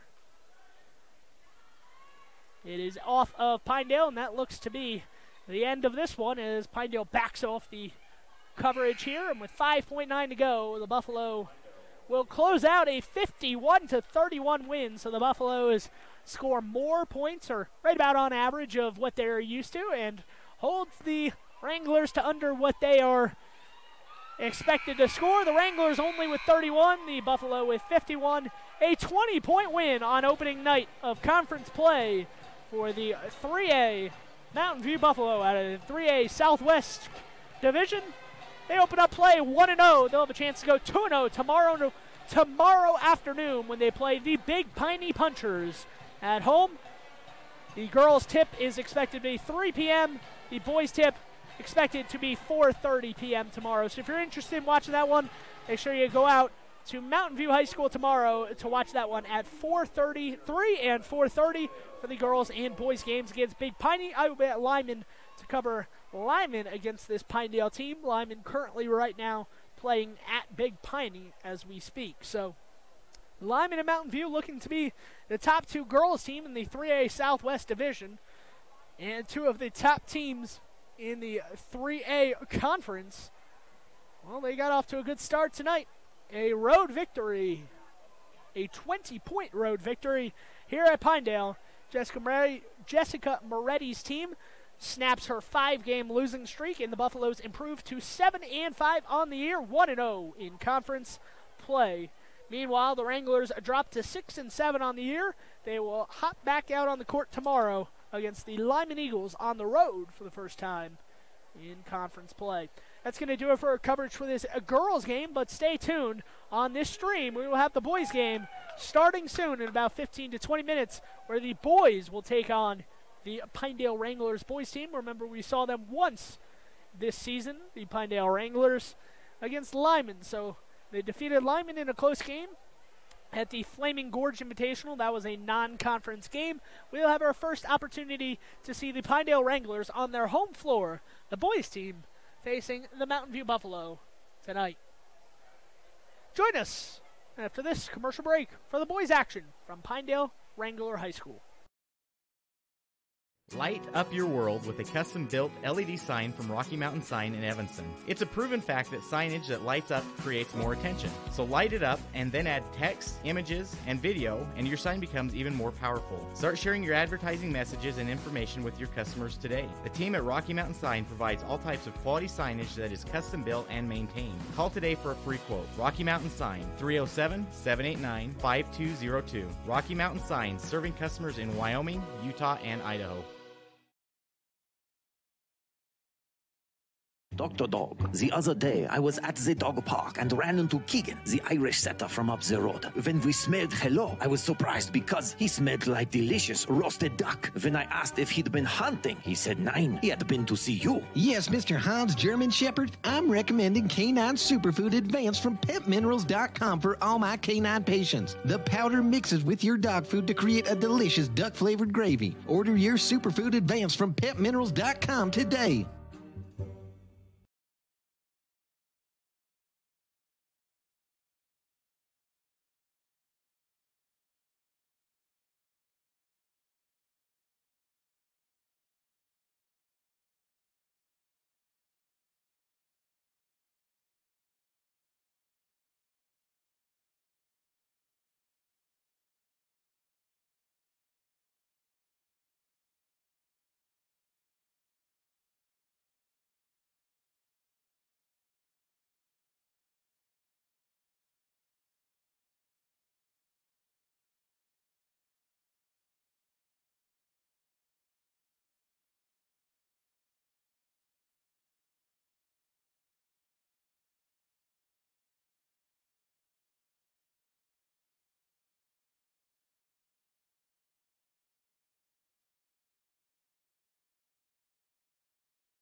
Back here on mylocalradio.com for the start of the boys action, game number 2 on our broadcast. If you just missed it, the girls from Mountain View defeated the Pinedale Wranglers girls basketball team 51-31. The final score there, Jessica Moretti and her team able to end a 5-game skid where they lost 5 in a row. And now the Lady Buffs will look to start a winning streak of their own, as they are now 7-5 on the season. Meanwhile, the Mountain View Buffalo boys basketball team head coach Dustin Rees, spoke with him a few minutes ago, as well as the head coach of the Pinedale Wrangler boys basketball team, Eric Orem, and both of them very confident going into tonight. The Mountain View Buffalo, a bit deceiving record at 5-6, but they are not a sub-500 team. And I think Eric Orem knew that. I spoke to him for a bit and asked him a few questions.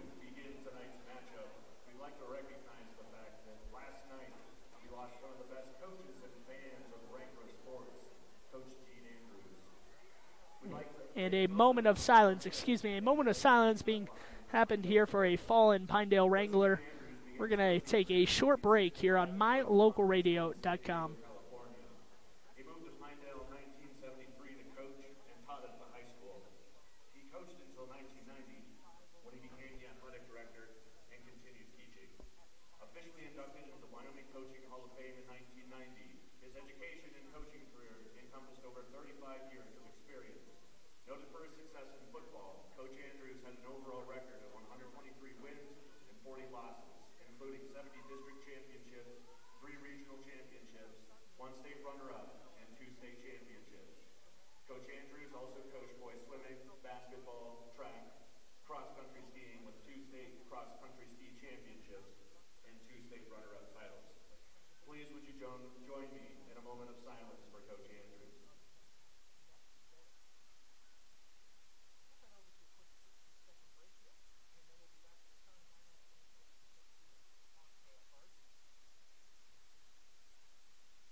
Sorry for the pause there, but I had to be respectful for Coach Andrews of Pinedale. A moment of silence as former football coach, as well as Pinedale Wrangler supporter.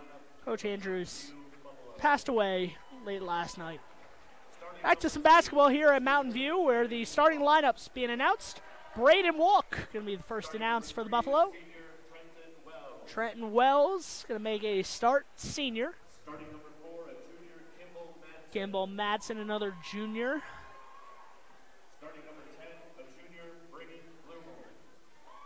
a junior, Briggin Bluemel. And Colby Rees, the starting 5 for the Buffalo. Very junior-laden lineup for this Mountain View Buffalo team. Certainly a lot to look forward to in this program, as Trenton Wells will graduate, but the majority of this team going to stay for next season. Tyler Van Etten going to make a start here, as well as Colton Hansen. Blake Illaway. Danny Gosar. And Cole Redmond. So both teams have a couple seniors on their roster. Obviously, Mountain View has Trenton Wells and Colby Rees, the 2 seniors on their roster. Pinedale, a little bit more experienced, I guess you could say, if you want to just compare the amount of seniors they have on their roster, as they have about 6 seniors listed on their roster. Talked to Eric Orem. He said his team was healthy and ready to play on opening night of conference play. The Buffaloes going to be wearing their black uniforms with the purple trim. The Wranglers going to be white and green trim uniforms going right to left. Mountain View is going to be going left to right on offense. And the tip, won by the Buffaloes, goes over to Trenton Wells. And we start the action here from Pinedale High School. Immediately, Colby Rees with it up top. Drops it off to Kimball Madsen. Kimball Madsen driving down the lane, gets it to Wells in the right corner. Wells driving down the right lane and gets it to go for 2 points. And that opens up the scoring for the Buffalo here, leading 2-0 with 7.5 to play in quarter number 1. Talked to Eric Orem. He said that he will look to push the pace and get after it tonight. So look to be a high-scoring game. He said if we make our shots, and they're a very good shooting team, if they make their shots as well, expect a very high-scoring game well into the 60s. He said there's potential of this thing to get up into the 70s or 80s if both teams are obviously making their shots and shooting the ball well. That is Colton Hansen with the inbounds. Gets it over to his teammate Daniel Gosar. Gosar from downtown, no good on that shot. Braeden Walk pulls down the rebound with 7:15 to play. He's driving to the left, looking to go to Kimball Madsen. Kimball Madsen driving down the paint, gets it out to Colby Rees. Back up top to Wells, nothing there. Wells trying to drive down the right side, looking for a backdoor cut to Madsen, but instead throws it inside, and a foul is called as Briggin Bluemel had the ball on the low block. Tried to go through some contact, and he did draw a foul. So the first foul called of the game. Student section in front of us, standing and trying to make some noise as Briggin Bluemel heads to the free throw line for his first opportunity, and that one goes right back into his hands after the front rim and out free throw. Briggin Bluemel, a 51% free throw shooter going in, and he misses both here, but it is Colby Rees trying to get the rebound, could not get to it in time. Pinedale, step back 3 off the front rim, no good. Tapped out of bounds off of Mountain View, and it will remain Pinedale possession. 6:46 to play, 2-0 the score on mylocalradio.com. Pinedale inbounding under the basket, thrown up, no good on that shot. That was Cole Redmond. Kicks it way out up top for 3, and that is Tyler Van Etten from downtown. So he opens up the scoring for the Wranglers tonight. 3-2 the score. Braeden Walk has the ball going to his left, drops it off to Kimball Madsen in the corner. Madsen goes all the way around and tries to throw it back out to Braeden Walk, but a line drive pass goes all the way across the bench for Pinedale and out of play. 6.5 to play, 3-2 the score. Van Etten gives it off to Gosar. Inside, Redmond gives it back out, laying it up, and that shot is up and no good. Second opportunity and no good again. And over the back foul called this time on the 6'3" junior Cole Redmond as he missed the shot, leaned in, and in turn went over the back of the Mountain View defense. That is an over the back foul, and Mountain View has possession. A lot of talking going on the court between the two teams, trying to direct their offense and defense respectively. Trenton Wells with it. Madsen, Walk, ball fake. Tries to throw it inside, and a little bit too far, however, for Colby Rees. And no, it's going to be out of bounds. They said that the Pinedale Wranglers were out of bounds trying to save that ball, so Pinedale not able to keep possession of it as they turn it over with 5:48 to play in quarter number 1. Inbounding on the baseline is Colby Rees, gets it way out towards midcourt where Wells has it. Wells up top, dribbling the ball. Braeden Walk in the corner for 3, has it blocked, much to the chagrin of this home crowd. Ball is saved momentarily out of bounds, and it will be Pinedale ball. So that gets the crowd cheering and up and off of their feet after that one was blocked. 3-pointer there, up and no good. Rebound for Braeden Walk. He pulls it down, and he's coming the other way. Walk throwing it down low. That is Wells, or excuse me, that was Briggin Bluemel turning and spinning, but unfortunately for him, he was not in time because he traveled first. 3-2 the score here. Low scoring start, 3 minutes in.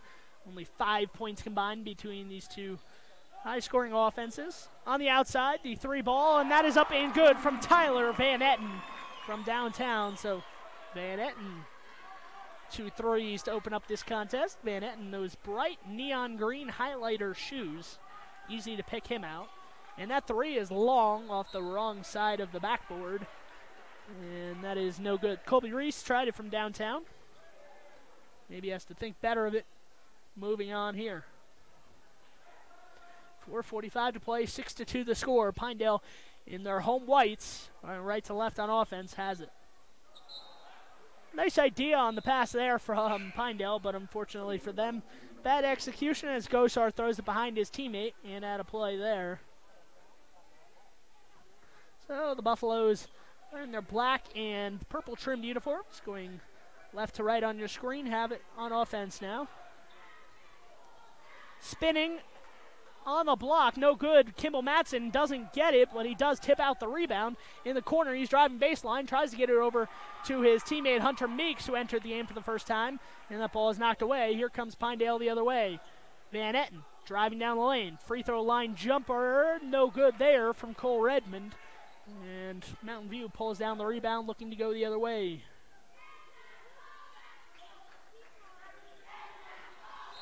Braeden walk. No, the shot is not going to count. An offensive foul is called on the screen, a moving screen called, and it will be a turnover as Hunter Meeks does get called for that foul.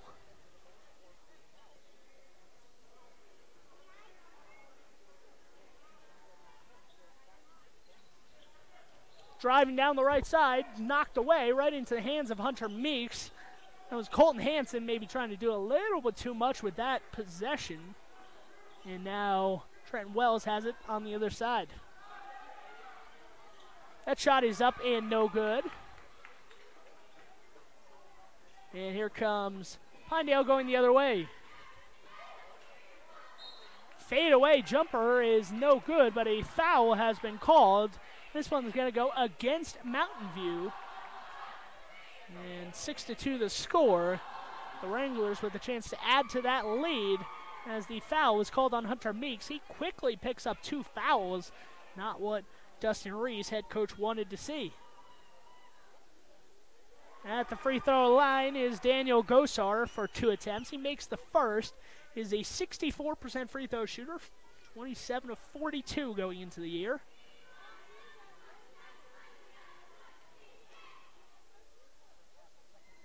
Gosar pauses and scores the second of 2 free throws. So 8-2, Mountain View, the first 2 points of the contest. They have not scored since, however. Struggling to put the ball in the basket. 3:20 to play. The Buffalo trying to get on the scoreboard. Braeden walk, ball fakes, pulls up for 3, and a foul was called. Let's see who the foul is against. I think it's going to go against Pinedale.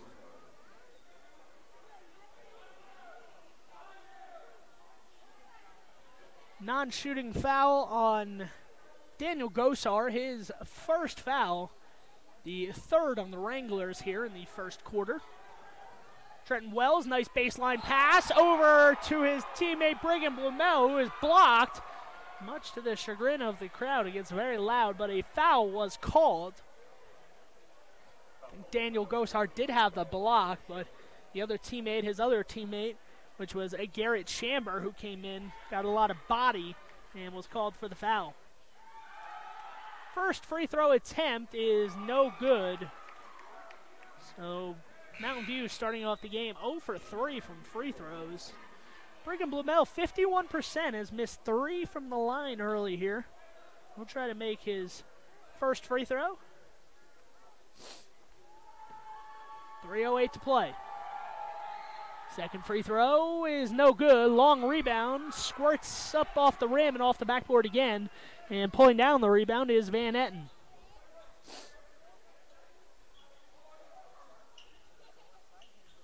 On the left side, Hansen with it, loses possession of it. Ball squirts out on the floor. Hansen dives after it, but cannot save it. And here comes Mountain View going the other way.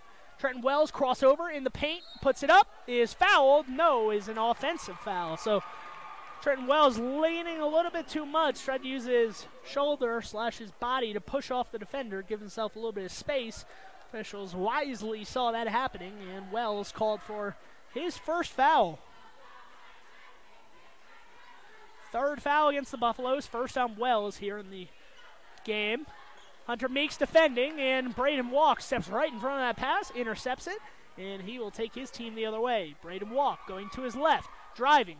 Cannot get the floater to go. Rebound poked around, diving on the floor. It is a turnover. Inside, Briggin Bluemel with it, and Briggin Bluemel scores. That is the good news for Mountain View. Maybe the bad news for Briggin Bluemel. He'll go back to the free throw line to go for an and one. The only reason I say that is Briggin Bluemel is 0 for 4 to start the contest, so maybe a chance to improve his numbers or continue his slow start from the free throw line. Foul, by the way, called against Van Etten, his first, 5th on the Wranglers in the first half. Long free throw, no good. Colton Hansen grabs it and races it up the right sideline, gets it over to his teammate, trying to lay it up. No good was Garrett Chamber's shot attempt. Mountain View with the rebound. Braeden Walk crossing that center timeline. Gets it up top to Kimball Madsen. Kimball Madsen working to his right. Gets it over to Briggin Bluemel at the free throw line. Colby Rees with it now. Rees driving down the line, driving down the lane, no good, comes up short. Rebound for Pinedale the other way. In the corner, nice outlet pass goes to Gosar. He can't get it to go. Rebound pulled down by Chamber, and right back out to Van Etten for 3. Van Etten no good on this attempt, and Briggin Bluemel hits the floor hard. A foul is called. I believe that's going to be against Daniel Gosar for reaching in and maybe causing Briggin Bluemel to hit the deck. Foul called against Daniel Gosar, so that is of note. The 6'3" senior, who's kind of this leader for this Pinedale Wranglers team, has his second foul, the 6th for the Wranglers. So for the remainder of the first half, the Buffaloes will be shooting on every foul. That was a traveling violation there as Kimball Madsen caught the ball, tried to step into a 3. Only problem was he caught it, then stepped into it, and that is a traveling violation.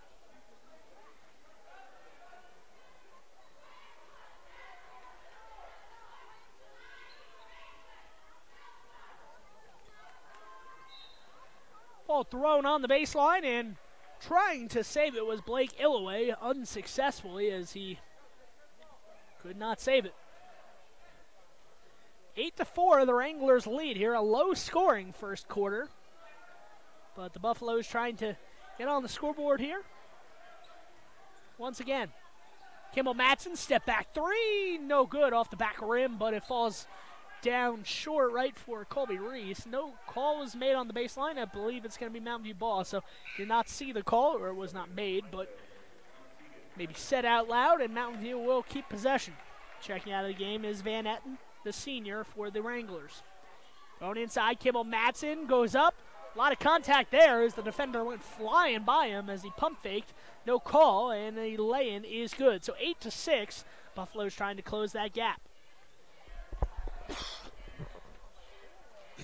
Free throw line jumper by Illoway, no good. Hunter Meeks pulls down the rebound, and the outlet comes out. The 3 ball from Colby Rees, no good. And here comes the Wranglers. Right down the court, pump fake, driving through the lane, and blocked there. Blake Illoway did not really have a lane, was trying to create one down the baseline.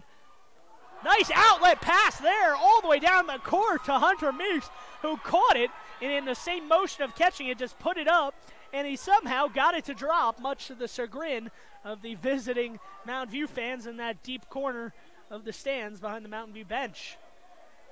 Not sure Hunter Meeks planned it that way, but a nice lay-in there, and it's tied at 8.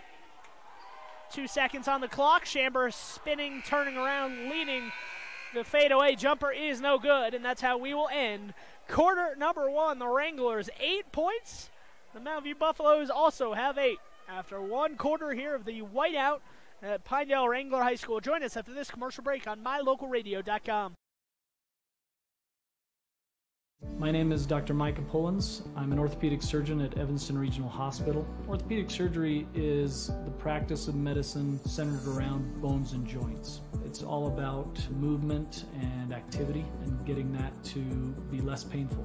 Watching a patient with a specific problem, whether that's pain or decreased range of motion, and being able to treat them, by far the best part of my job.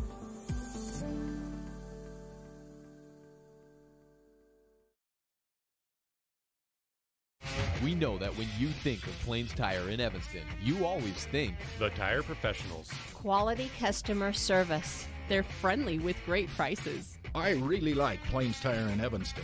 But did you also know that the team at Plains Tire offers oil changes, windshield wiper checks, and free alignment checks? That's right, free alignment checks. We don't want you to quit thinking all those great things when you hear Plains Tire. We just want you to add to the list. Plains Tire, the tire professionals. Stop in today, 157 Bear River Drive.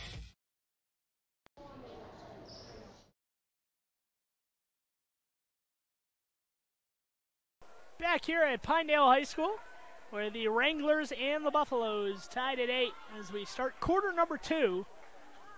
Hansen and Chamber with the ball up top, tried to go to the corner, but it was intercepted there. Nice interception from Colby Rees, All-State lineman for the football team. Trenton Wells from downtown, and Trenton Wells connects. Trenton Wells wearing number 3, hits the 3 on that one. And the lead now to the Buffaloes. So the Buffaloes had a 2-0 lead. Now they retake their lead back again here at 11-8 after Pinedale scored 8 in a row. Now the Buffaloes respond with their own 9-0 run and counting. Driving down the lane, and that is good, so that stops the run there. Nice job there from Pinedale to attack the rim. And the deficit now at 1 for Pinedale. Driving down the right side of the lane.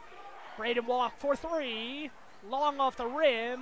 Briggin Bluemel tried to tap it out to his teammate. Unsuccessfully there. Chamber cutting in. No good on that attempt. Falls short to Briggin Bluemel. And Briggin Bluemel drops it off to his teammate as Mountain View crosses that center line. Braeden walk using a screen here.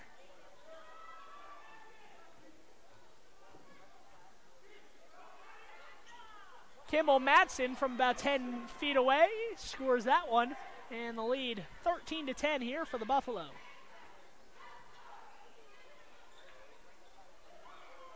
Corner 3 there is up and no good from Colton Hansen. Rebound for Mountain View, and here they come the other way. Trenton Wells picks up his dribble, gets back out to Walk. Walk, ball fake, free throw line, picks up his dribble, gets back to Wells in the corner. Wells a little bit too long on that attempt. And a long rebound goes to a long outlet pass. Nice pass there.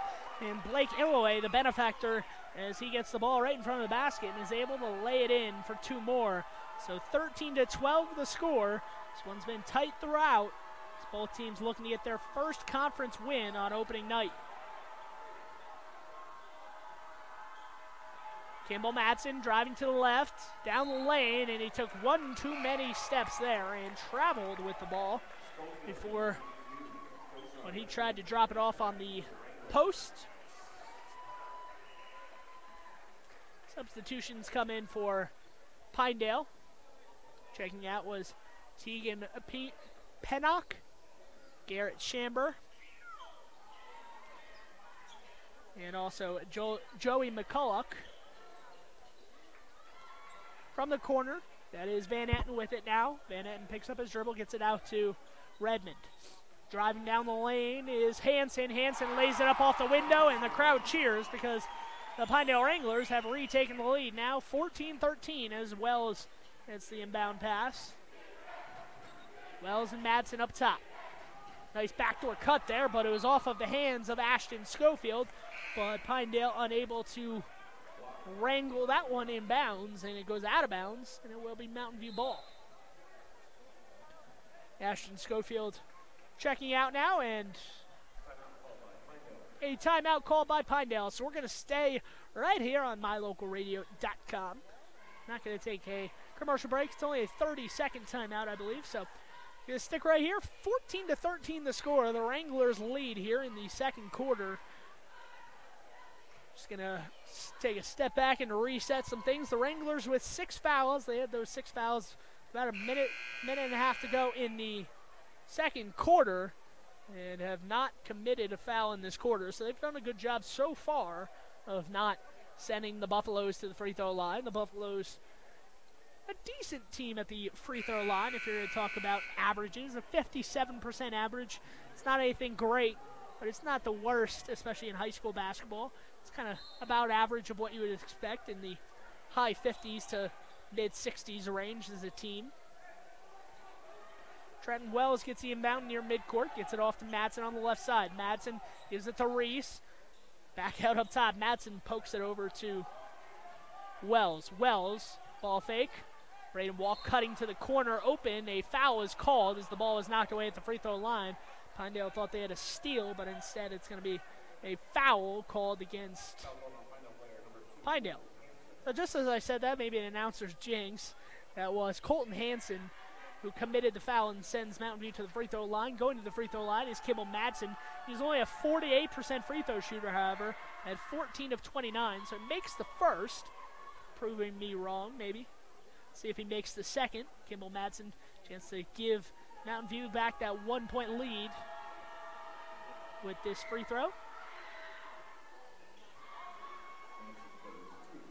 And he does make the second, so 48% free throw shooter, goes 2 of 2 from the line, helping his team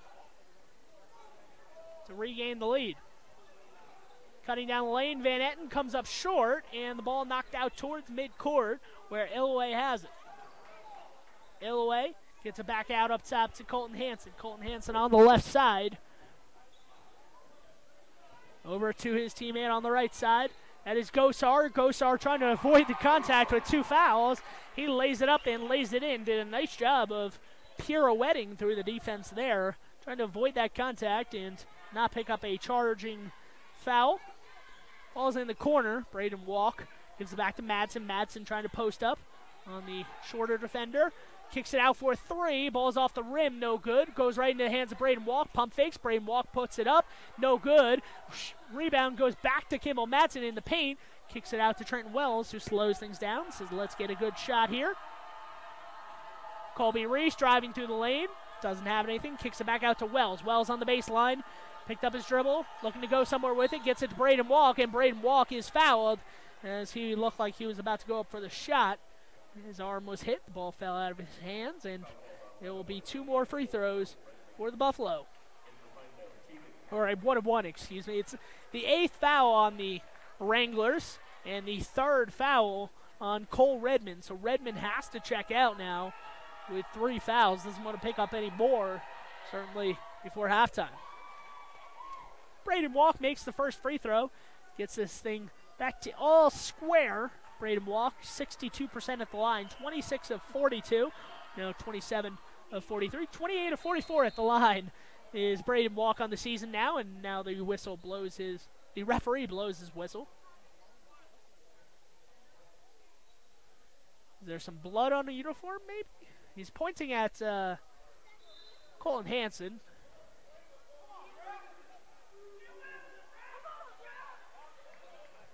Colton Hansen has to check out. I'm not really sure.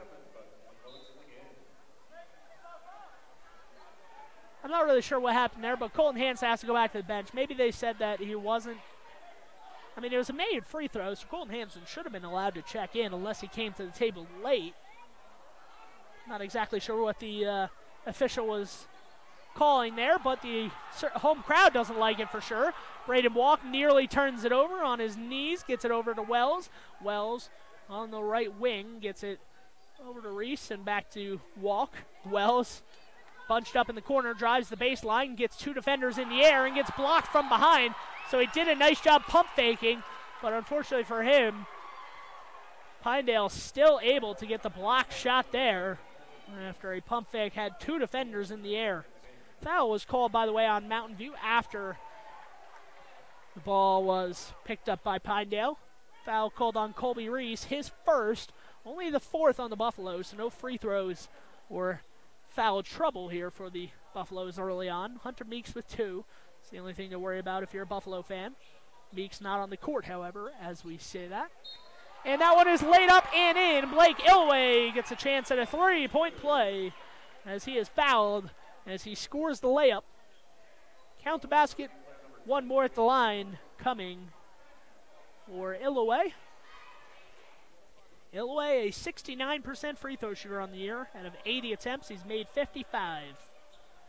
And True to form, he makes the first, or makes his only free throw. The three-point play is converted, and now it's a 2-point Wrangler lead, 19-17, 2:35 to play in quarter number 2. Braeden walk. Over to Wells. Wells at the top of the key, and a timeout is called by Dustin Rees, the head coach for the Mountain View Buffaloes. So we're going to take this timeout, too, on mylocalradio.com. Hello all, Dr. Dog here. I want to talk to you about PetMinerals.com. By merging the highest quality veterinary grade ingredients with highly advanced mineral technology, PetMinerals.com produces the most innovative pet supplements on the market. The supplements focus on specific needs like hip and joint, digestive, and overall diet. You and I both know a healthy pet is a happy pet. Show your pets how much you care. Order them supplements today at PetMinerals.com.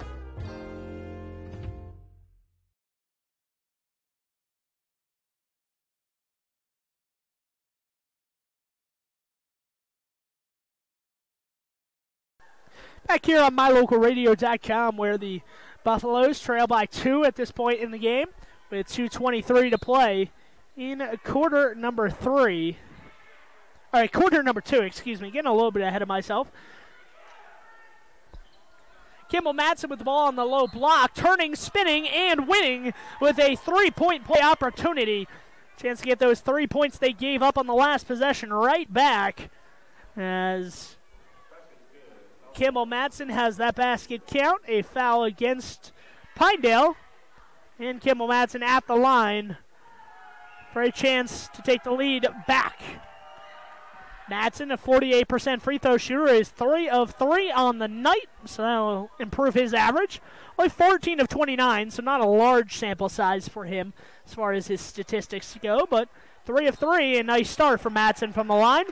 And going to the line is Blake Ilway as he winds up on the ground again as he is fouled, trying to scoop that one up and in. Colby Rees picks up the foul, his second. That is the 6th on the Buffalo. And Blake Ilway at the line for 2 shots. He was shooting when that foul occurred.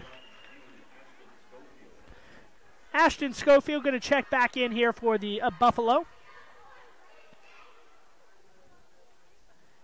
Ilway, 69% at the line. And he makes them both. So Ilway gives his team 2 free throws and the lead, 21-20. The Buffaloes have it now, going down the other way. Kimball Madsen, free throw line, drops it off to Briggin Bluemel, waits for the defender to jump by him. Briggin Bluemel misses the shot, gets his own rebound, and scores. So Briggin Bluemel, an offensive rebound and a basket. That is Van Etten, baseline jumper just inside the three-point line. No good. Briggin Bluemel pulls down the rebound, sends the outlet to Trenton Wells, who takes things across the timeline.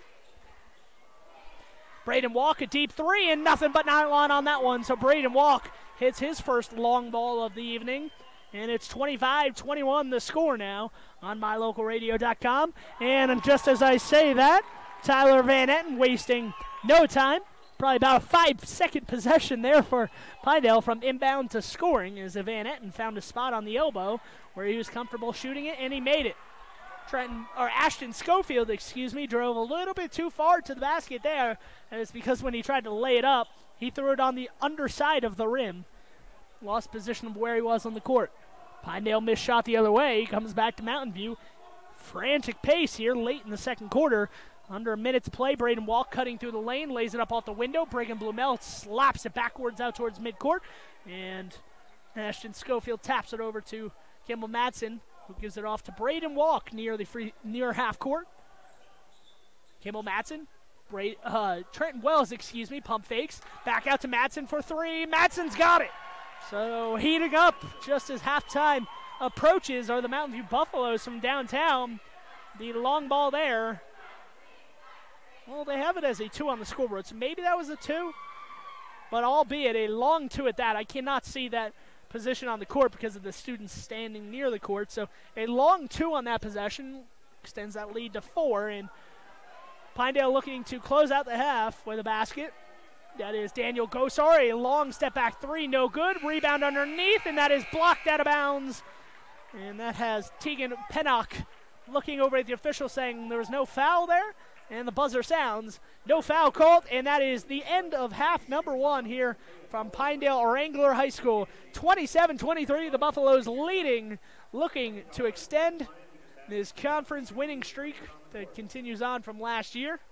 They'll go 1-0 if they win tonight. Join us after this commercial break on MyLocalRadio.com for the MyLocalRadio.com halftime show, brought to you by MyLocalRadio.com.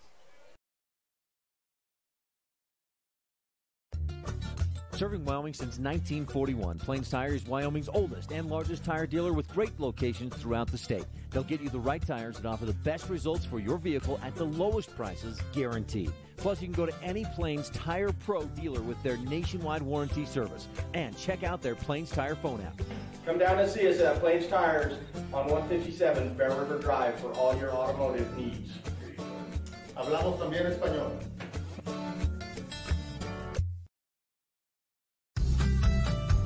As one of the region's most visited websites, MyLocalRadio.com is here to serve you. Catch up on local and regional news and information. Buy, sell, or trade your good used items on the radio classifieds. Stream your favorite music all day, every day, or catch our live coverage of your high school teams in action, all on MyLocalRadio.com.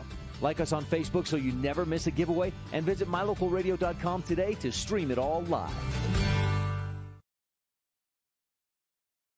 Light up your world with a custom-built LED sign from Rocky Mountain Sign in Evanston. It's a proven fact that signage that lights up creates more attention. So light it up and then add text, images, and video, and your sign becomes even more powerful. Start sharing your advertising messages and information with your customers today. The team at Rocky Mountain Sign provides all types of quality signage that is custom-built and maintained. Call today for a free quote. Rocky Mountain Sign, 307-789-5202. Rocky Mountain Sign, serving customers in Wyoming, Utah, and Idaho. You're in good hands when you choose Dr. Stosage and Dr. Buick at Wyoming Dental Specialties for dental implants and wisdom tooth extractions. They work with passion and focus. They use techniques and technologies that are modern and precise. With 2 decades of experience, their skills are highly specialized. If you need teeth extractions or dental implants placed, come see Dr. Stosage or Dr. Buick at Wyoming Dental Specialties, 50 Park Road, or call us at 307-789-9034. Your mobility affects every aspect of your life. When you suffer from an injury that decreases your mobility, or maybe you're just noticing that you're having a harder time balancing and your flexibility isn't what it used to be, call Randy Christofferson at Achieve Sports Medicine. Randy will work with you to improve your overall health by reducing pain and improving mobility. Schedule your appointment today by calling 307-747-4627. Achieve Sports Medicine in Lyman. No excuses, just results. Bring your vehicle for service at Rocky Mountain Yeti and feel the difference. It's easy. Visit with one of the friendly service riders and then relax and enjoy hot waffles and ice cream. While you relax Yeti style, your vehicle will be worked on by our experienced mechanics. From regular maintenance to major repairs, we do it all. Have your service work done at Rocky Mountain Yeti in Evanston and feel the difference. Get Yeti'd today. Ooh, yeah. 100 Wasatch Road in Evanston.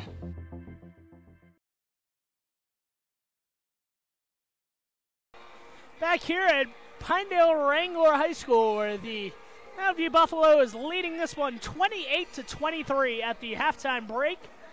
If you're just joining us, the girls basketball team from Mountain View defeated the Pinedale Lady Wranglers by a score of 51-31 earlier tonight on our stream.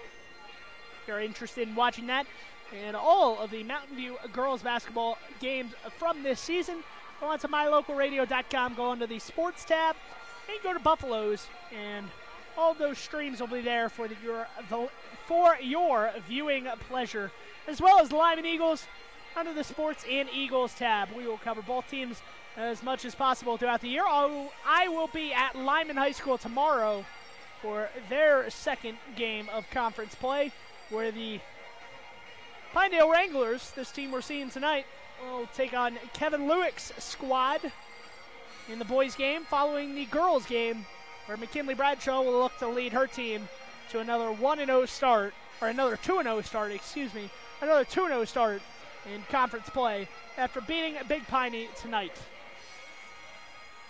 Let's talk about the game we're seeing in front of our eyes, however. The Mountain View Buffalo looking good so far, a 28-23 lead. Sometimes you're looking as a coach, you're saying, man, halftime came at the worst possible time. You almost feel like that was the case in this instance because Mountain View started to get hot from downtown. It was 27-23, and now it's 28-23. So they did correct that on the scoreboard. That was a 3-ball, I believe, from Kimmel Madsen, who shot that from outside right in front of us on the near sideline. So 2 threes late in the half extended the lead to 5 points, and the Buffalo enjoying that advantage while some of the Mountain View girls basketball team out on the court with some of the boys JV players just wasting some time, shooting around during the halftime break. The Buffalo, however, have looked good tonight. They had a very slow start, I guess you could say. They had the first 2 points of the game and then fell down 8-2, had a 9-0 run to get that lead back in the second quarter, and have never looked back since. A strong second quarter. After the score was 8-8 after the end of the first, the Mountain View Buffalo scored 20 in quarter number 2, outscoring the Wranglers 20-15 in quarter number 2 to take a halftime lead of 5 points. So the Wranglers had some foul trouble as well, as I believe it was Cole Redmond, if I'm not mistaken, who has 3 fouls for the Pinedale Wranglers. A couple other players with 2 fouls, and the Mountain View Buffalo only have 1 player with 2 fouls, and that was Hunter Meeks. Hunter Meeks didn't play a lot in the half because of that. Picked up those 2 early fouls in the first half, but when he was on the floor, still did play exceptionally well for this team. So, as we wait for both teams to come out of the locker room and start the second half here, expect to see a lot more of a faster pace as we saw in that first half, at the end of the first half in the second quarter, when both teams started to get the groove going. But as I said a little bit earlier, the Mountain View Buffalo may be thinking that halftime's coming at not an optimal time, not the best time for them, because they were starting to make some of their shots, were starting to make some of those outside threes. So let's see if they can really regain that momentum coming out of the locker room break that they held going into the break. In front of this whiteout Pinedale home crowd on the home opening night of conference play. Buffalo's trying to go 1-0, get back to 500 on the season. Like I said, a deceiving number if you look at it, just saying, oh wow, they're 5-6. But some of the teams that they played 4A Star Valley. They had a big win against 4A Evanston. So certainly nothing to be ashamed of. Mountain View Buffalo looking to get back on track here in the 3A conference, as the remainder of their games this season will be against 3A opponents, except for one weekend where they play a couple lower seeded or lower conference opponents. So the Buffaloes, coached by Dustin Rees, assistant coaches Lonnie Meeks, Brandon Madsen, and Braeden Walk. Or Brett Walk, excuse me, father of Braeden Walk. The coaches sure have a lot in front of them at the halftime break as they get ready and get set, leading their team out here. We'll have to see how aggressive Mountain View plays, as once again they drew 6 fouls in the first quarter, the first 6-7 minutes of the game against the Pinedale Wranglers, and then only wound up drawing 3 in the second quarter. So let's see if Mountain View tries to get that same philosophy going, where they're employing a lot of pump fakes, a lot of ball fakes, and trying to get the defenders to reach in, jump by them, kind of go for a block, something along that nature where they can get some more fouls, and let's see how long they are able to do so. So the Mountain View Buffaloes and Pinedale Wranglers looking to get their first win in conference play on opening night of conference play. Join us for the start of the second half on mylocalradio.com. If you had a toothache, would you see a foot doctor? Or would you go to the dermatologist to have a baby? Of course not. When your vehicle needs service, take it to the best qualified mechanics. At Auto Farm Castle Rock Chevrolet, our technicians are GM certified service experts. They're trained to know every inch of your vehicle. Don't trust your vehicle to just anyone. Have all your service done at Auto Farm Castle Rock Chevrolet, 624 Front Street, Evanston. We're a different kind of dealer. When you have any mechanical problems, always think of Rees Auto Service in Lyman first. Doug and the mechanics at Rees Auto Service work on everything from your lawnmower and snowblower to cars, trucks, farm and ranch equipment, and semis. You can also get tires for anything you need at Rees Auto Service. Always visit Rees first. You'll get great pricing and starting the second half here is Mountain View. Sorry about the delay in rejoining the coverage. But we are back here, and immediately a turnover for Mountain View. So not what Dustin Rees wanted out of the halftime break, to have a turnover 5 seconds in. But that's what his team has committed here. 7:42 to play. Free throw line pull-up jumper is up and good from Pinedale. So Pinedale, first 2 points from Danny Agosar to open up that second half.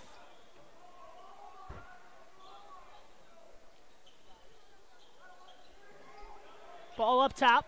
Kimmel Madsen over to Trenton Wells. Wells with it. Inside, turnaround. Kimmel Madsen tries to go up the underside of the rim. No good. Rebound. Briggin Bluemel tries to tap it back in unsuccessfully. And all the way down the court is Blake Illoway, who races down at that one and scores. So 4-0 run to open up the half. Exactly what head coach Eric Orem wanted, and now it's another turnover. So let's see what Dustin Rees does here, and he will take a timeout. That's what I was going to suggest. He might want a timeout, and he does. So he's going to talk it over with his team, coming out slow again out of the halftime break. A 30-second timeout. We're going to say right here on mylocalradio.com. So 28-27 the score. mylocalradio.com. Once again, my name is Sean Bennett. Thank you for joining us on this Friday evening, whether you're all cuddled up warm indoors or you're out and about. Make sure you stay safe out on the roads tonight. It is a little bit dangerous out there. Very slippery, slick roads, black ice, a prominent factor. So be careful if you're having to drive somewhere tonight or tomorrow morning. Back to action here as Van Etten inbounds it, and Pinedale will take it across that center line. That is Hansen. Drops it off to Van Etten. Up top, Illoway driving right down the middle of the lane. He looked like he lost possession of the ball. Just fumbled it in his hands, but he is bailed out. A foul is called. Officials say that Mountain View reached in, and because of that, Colby Rees charged with the foul. And Blake Illoway to the free throw line. So Blake Illoway, a chance to take the lead for Pinedale. If he were to make both free throws, he makes the first. Illoway, a 69% free throw shooter coming into the contest. The leading scorer for this Pinedale Wranglers team at 17 points a game on average. Illoway's second attempt, short off the rim, no good, and that is Hunter Meeks pulling down the rebound. So Meeks in with those 2 fouls he picked up in the first half. Foul, by the way, called on Colby Rees, his first of the second half on Mountain View.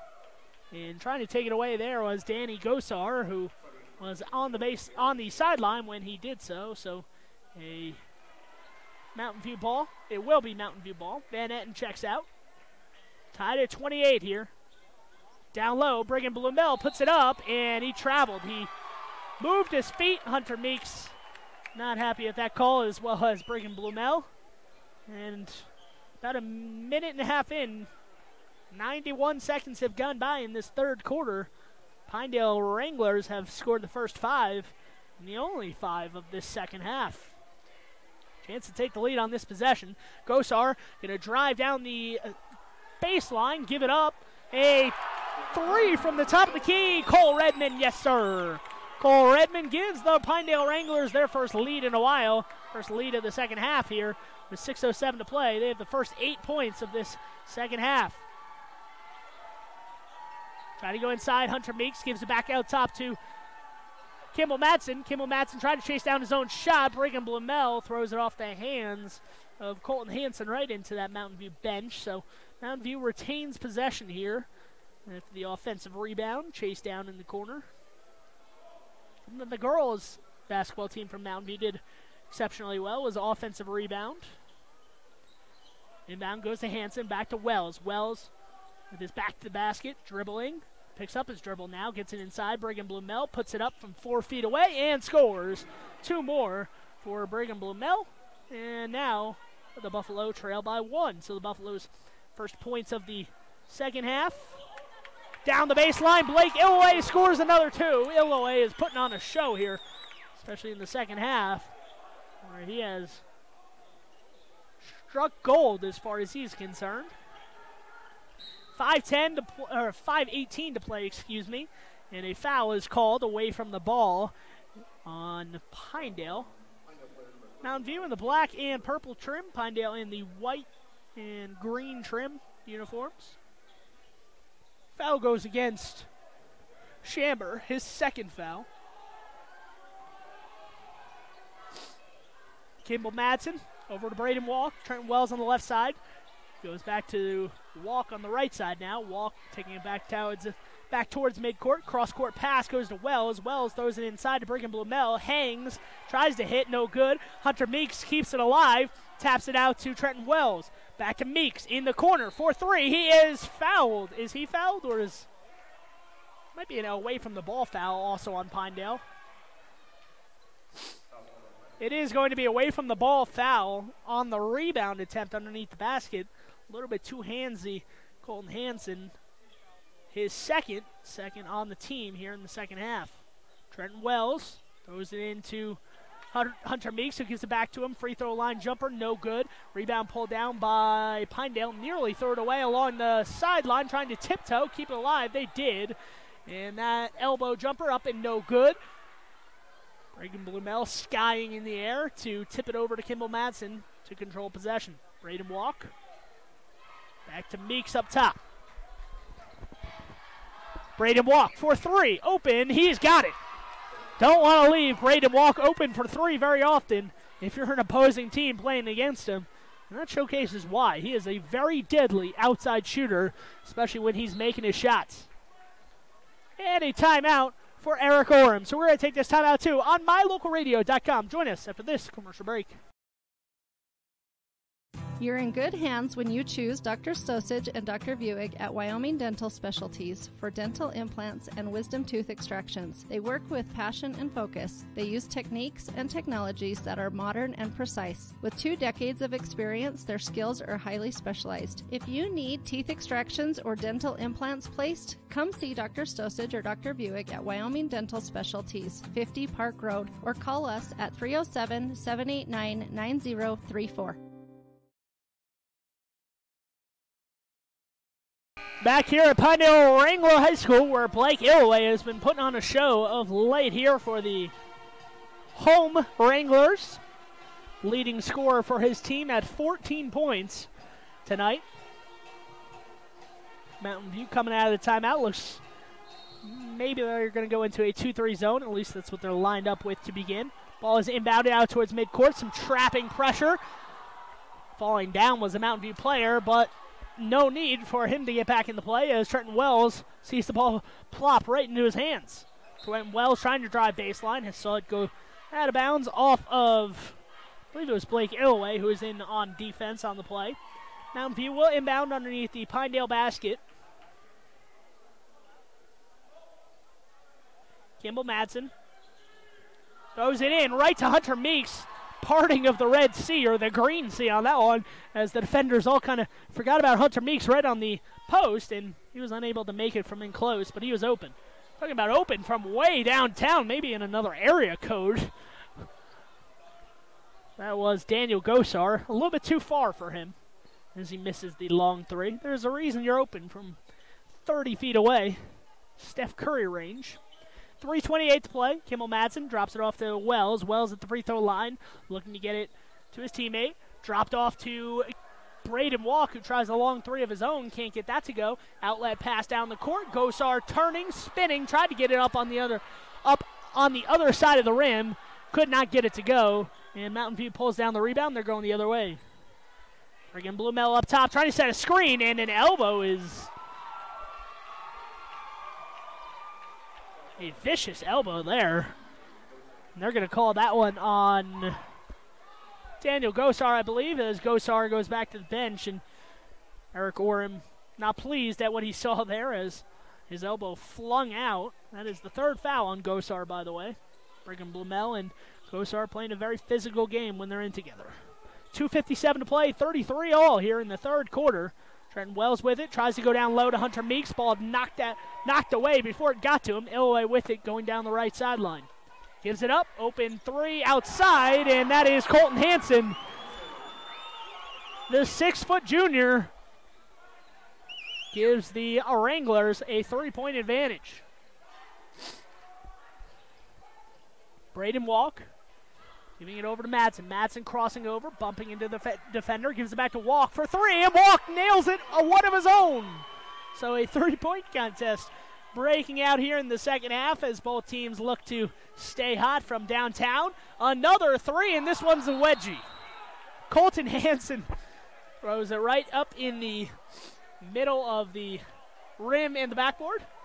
Mountain View players all starting to go back on defense, but it is a possession arrow. That is a jump ball, and they do have the arrow, so it remains Wrangler ball. I don't know if that's lucky or unlucky, but that one no good on the shot. Back to Wranglers here.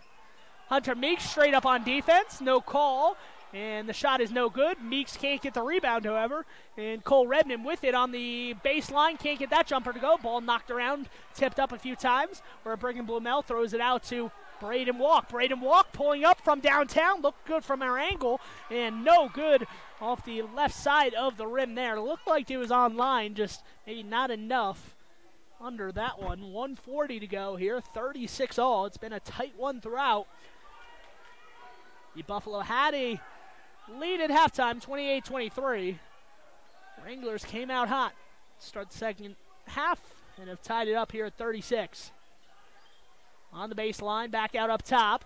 That is Illaway. Illaway being doubled right in front of his own bench. Somehow breaks through, is able to cut through two more defenders, and no shot there. The crowd erupts. They thought it was an and one, but it was not. A blocking foul before the shot occurred.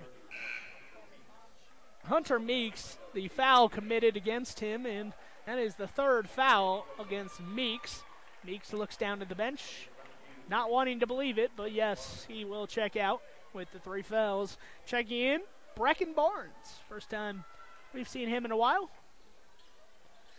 on varsity action. 1:19 to play here in the third quarter. Back out up top, Gosar for three, who just checked in, and Gosar comes off the bench hot. Gosar from downtown breaks the tie once again at 39-36. Last couple threes have been answered right back by Mountain View 3. That one tried to be entered to Brecken Barnes down low, and Barnes wasn't able to get it as it was knocked out of play off of Pinedale. Inbounding in the corner is Kimball Madsen from Mountain View. Way up top to Wells. Wells and Walk up top. Barnes, Bluemel, and Kimball Madsen down low. Ball is kicked away into the backcourt and out of bounds there, as chasing after it on the sideline was, I believe, Colton Hansen. Couldn't see the number. I believe that was Colton Hansen chasing after it in the backcourt. Couldn't get it to it in time. As the anticipation there, got his body, his knee/lower body in the way, and ball was off of Pinedale and into the backcourt, out of play. 40 seconds to go. Buffaloes trailing by 3. They led by 5 to start the quarter, 28-23. Wranglers have come out offensive-minded here in this third quarter. 25 seconds to play. Driving down the right side, Kimball Madsen spinning on the low block, and he lays it up and in. Two more for Kimball Madsen with 23 seconds to play. Gosar's coming the other way. Gosar pulls right up into a three off the hands and out of play of Tegan Pennock, a 5'10 senior for this Wrangler team. Last possession of the quarter here. Buffalo's chance to take the lead going into the final frame on the road, trying to get their first conference win on opening night. Trenton Wells drops it off. Gets over to Walk. Walk going down the right side. Wells was cutting baseline. 1 second to go. Kimball Madsen throws it up at the buzzer off the front rim. Shot would not have counted. And that's going to be the end of the quarter. So Mountain View maybe lost sense of the amount of time on the clock. And we will go into the fourth quarter. Mountain View will get possession to start the fourth quarter, trailing by 1, 39-38 on mylocalradio.com. Your mobility affects every aspect of your life. When you suffer from an injury that decreases your mobility, or maybe you're just noticing that you're having a harder time balancing and your flexibility isn't what it used to be, call Randy Christofferson at Achieve Sports Medicine. Randy will work with you to improve your overall health by reducing pain and improving mobility. Schedule your appointment today by calling 307-747-4627. Achieve Sports Medicine in Lyman. No excuses, just results. Hello all, Dr. Dog here. I want to talk to you about PetMinerals.com. By merging the highest quality veterinary grade ingredients with highly advanced mineral technology, PetMinerals.com produces the most innovative pet supplements on the market. The supplements focus on specific needs like hip and joint, digestive, and overall diet. You and I both know a healthy pet is a happy pet. Show your pets how much you care. Order them supplements today at PetMinerals.com.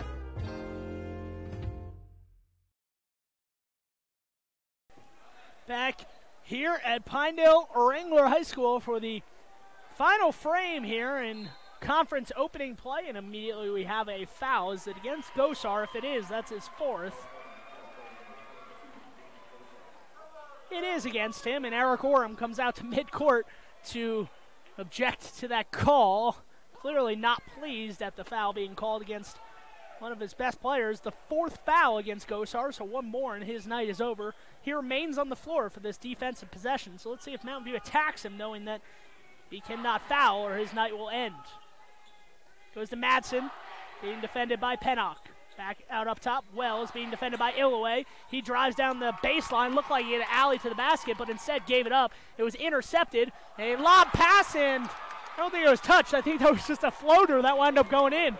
It's supposed to be a lob, but they'll take it any way they can get it. Two more for the Pinedale Wranglers on that one. Wells trying to go backdoor to Braeden Walk, but Gosar intercepted the pass. Gosar stepping up, free throw line, goes right underneath, and Redmond can't get that one to go. Or that was Tegan Pennock, excuse me. Pennock cannot get that close range shot to go. Rebound to Wells, and here he comes the other way. Colby Rees vacating the area. Back out to Rees up top. Rees going down the left side of the lane.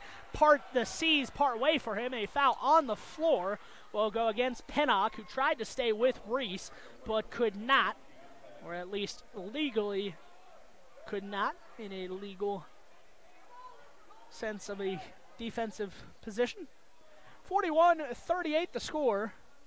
The first foul on Pennock, the fifth on the team, and that one's thrown out of bounds as Colby Rees puts his hands on his knees after that one. He knew he put a little bit too much air under that one. Braeden Walk, no need to even jump as he saw that ball sail over his head. 6:40 to play. The Wranglers with a 3-point advantage in quarter number 4. Illaway driving back towards midcourt, gets it back out. Colton Hansen driving, kicks to Pennock. Pennock driving through the lane, no good. Ball underneath, knocked off of the hands of Cole Redmond and out of bounds to Mountain View. So Mountain View gets a little bit lucky there. Every possession is going to start to matter a little bit more here in the final 6 minutes as Braeden Walk with it now, moving towards his left. Gives it to Madsen. Madsen crosses over at the free throw line, pulls up on the low block, can't get that to go. Briggin Bluemel tried to keep it alive, could not, and it goes to Pinedale. Coming the other way. Pull up, free throw line, jumper is good from Colton Hansen, and a timeout, I believe, is called by Dustin Rees of Mountain View. So 5:59 to play. We're going to take the timeout too on mylocalradio.com for this full timeout. Bring your vehicle for service at Rocky Mountain Yeti and feel the difference. It's easy. Visit with one of the friendly service riders and then relax and enjoy hot waffles and ice cream. While you relax Yeti style, your vehicle will be worked on by our experienced mechanics. From regular maintenance to major repairs, we do it all. Have your service work done at Rocky Mountain Yeti in Evanston. Yeah. 100 Wasatch Road in Evanston. As one of the region's most visited websites, mylocalradio.com is here to serve you. Catch up on local and regional news and information. Buy, sell, or trade good used items on the radio classifieds. Stream your favorite music all day, every day, or catch our live coverage of your high school teams in action, all on mylocalradio.com. Like us on Facebook so you never miss a giveaway, and visit mylocalradio.com today to stream it all live.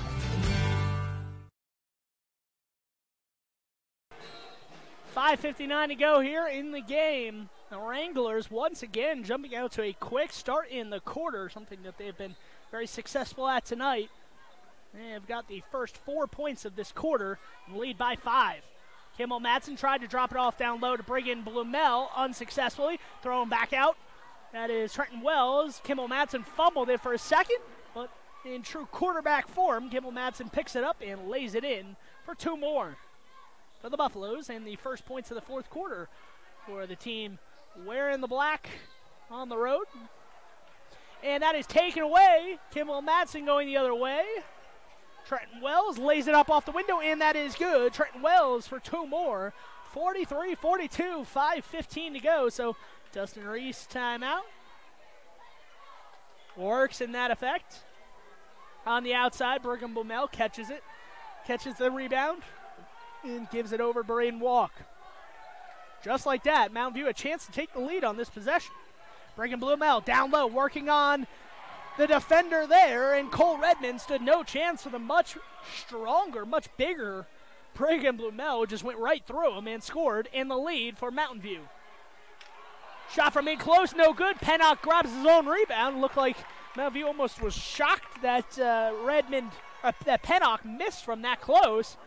And no one was around him, so he just grabbed the ball and put it up again. He was fouled. The foul against Colby Rees, his 4th. So Rees has 1 more foul, and he is done for the night. First free throw is up and good from Pennock.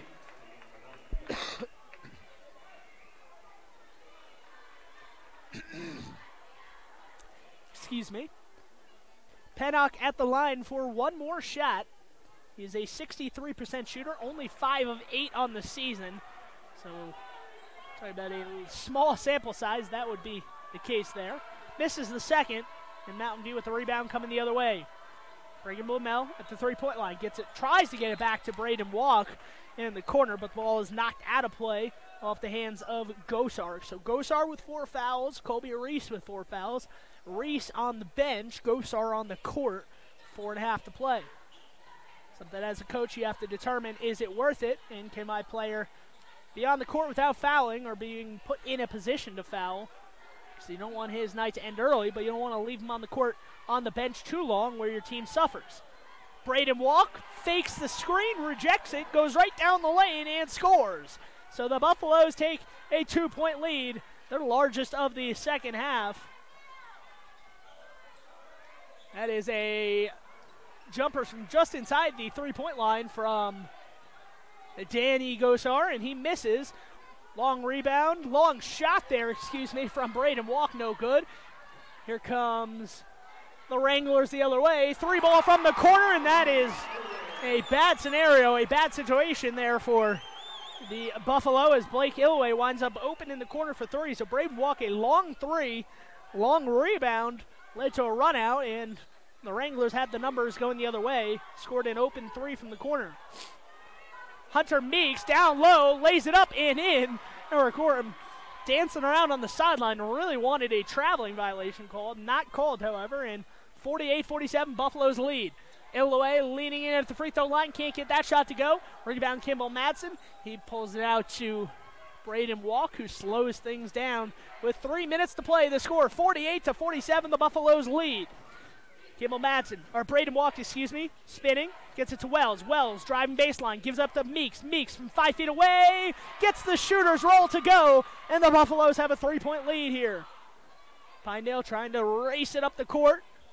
It is Gosar with it on the left side. Wells screened by Pennock. Open three there, no good. Perfect play there from Pinedale. Got Gosar open off of the screen, but he missed the shot. Briggin Bluemel driving through the lane, kicks it out to Kimball Matson. Dustin Rees calling out, maybe slow things down here with 2.5 minutes. You have the lead, no need to rush. Kimball Matson jumping into the defender, no good off the short rim. And Pinedale with the rebound, chance to tie with the long ball. Up top, that is Pennock. Pennock has Redmond open. Redmond for 3, no good. Rebound pulled down by Kimball Matson, and a foul is called. Only the 6th team foul, so no free throws here just yet with 2:14 to play on mylocalradio.com. The Buffaloes leading this one by 3. In the black, going right to left on offense, and a timeout for Eric Orem, the head coach of the Pinedale Wranglers. We're going to take a minute and just reset things, maybe take a deep breath here as the 30-second timeout has been called. Orem has 2 remaining, or at least according to the scoreboard, if that is correct. His team will go on defense here. Actually, it is a full timeout. It has been extended to a full timeout, so we're going to take this timeout too on mylocalradio.com. No matter what you need to have printed, Westar Printing is the place you want to have it done. Calendars, letterhead, envelopes, brochures, books, posters, vinyl banners, business forms, announcements, wedding invitations, and business cards are just a few examples. You can also have your favorite family photos printed on canvas or placed into a personalized family photo calendar. You will want to do business with Westar Printing. Stop in today. Westar Printing, 243 7th Street in Evanston.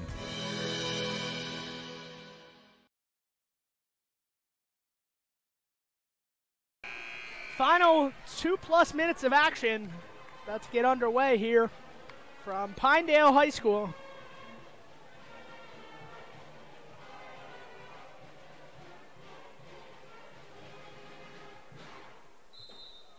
Mountain View inbounding underneath their own basket. No pressure from Pinedale, so easily walked across the timeline from Braeden Walk. Braeden Walk picks up his dribble, gets it over to Wells on the left side. Down low, Colby Rees turning around. Gets it back to Walk, who picks up his dribble, gets back to Rees up top. Rees with 4 fouls, so something to be careful for him not to get called for another foul. Rees with the ball in the right corner now. He picks up his dribble, tries to go baseline to Briggin Bluemel. Briggin Bluemel has nothing there, gets back out up top. Mountain View, a lot of passing here on this possession. 3-point lead, no need to shoot the ball. Waste as much time as possible, and a blocking foul is called against Gosar, and Gosar has fouled out. So Danny Gosar maybe thought he could get a charging violation called there, but with 4 fouls, that is certainly risky for any player to try to take a charge near mid-court there, knowing you have 4 fouls. I assume Gosar knew he had 4 fouls because he was seated on the bench with 4 fouls after he picked up his 4th, but his night is done, and going to the free throw line is Braeden Walk. Braeden Walk trying to ice this game away here as Braeden Walk, a 62% free throw shooter, 26 of 42 entering this game, has a chance at a 1-and-1 here. First free throw, Walk leans into it and gets it, so that's a big free throw. A 2-possession game here with 1:37 to go. 4-point lead. Chance to make it 5 here at the free throw line for Braeden Walk. And Walk hits the rim, but it still counts as it rolls in. And a timeout. Dustin Rees and the Mountain View Buffalo. So Dustin Rees wants to make sure his team is set defensively here. Not fouling, and a timeout will turn into a 60-second timeout. This is your chance to get a 60-second break on mylocalradio.com.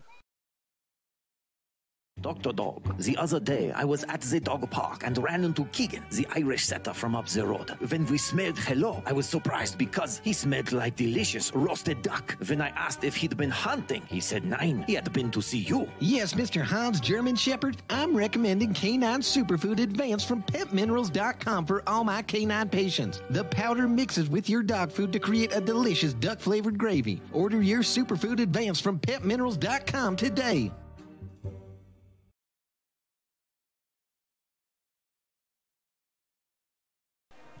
Back here at Pinedale Wrangler High School for the final 97 seconds of this contest. Opening night of conference play. It has been a doozy here in this boys game. As the Wranglers trying to protect home court, Mountain View trying to steal one on the road and jump to first place in the 3A Southwest.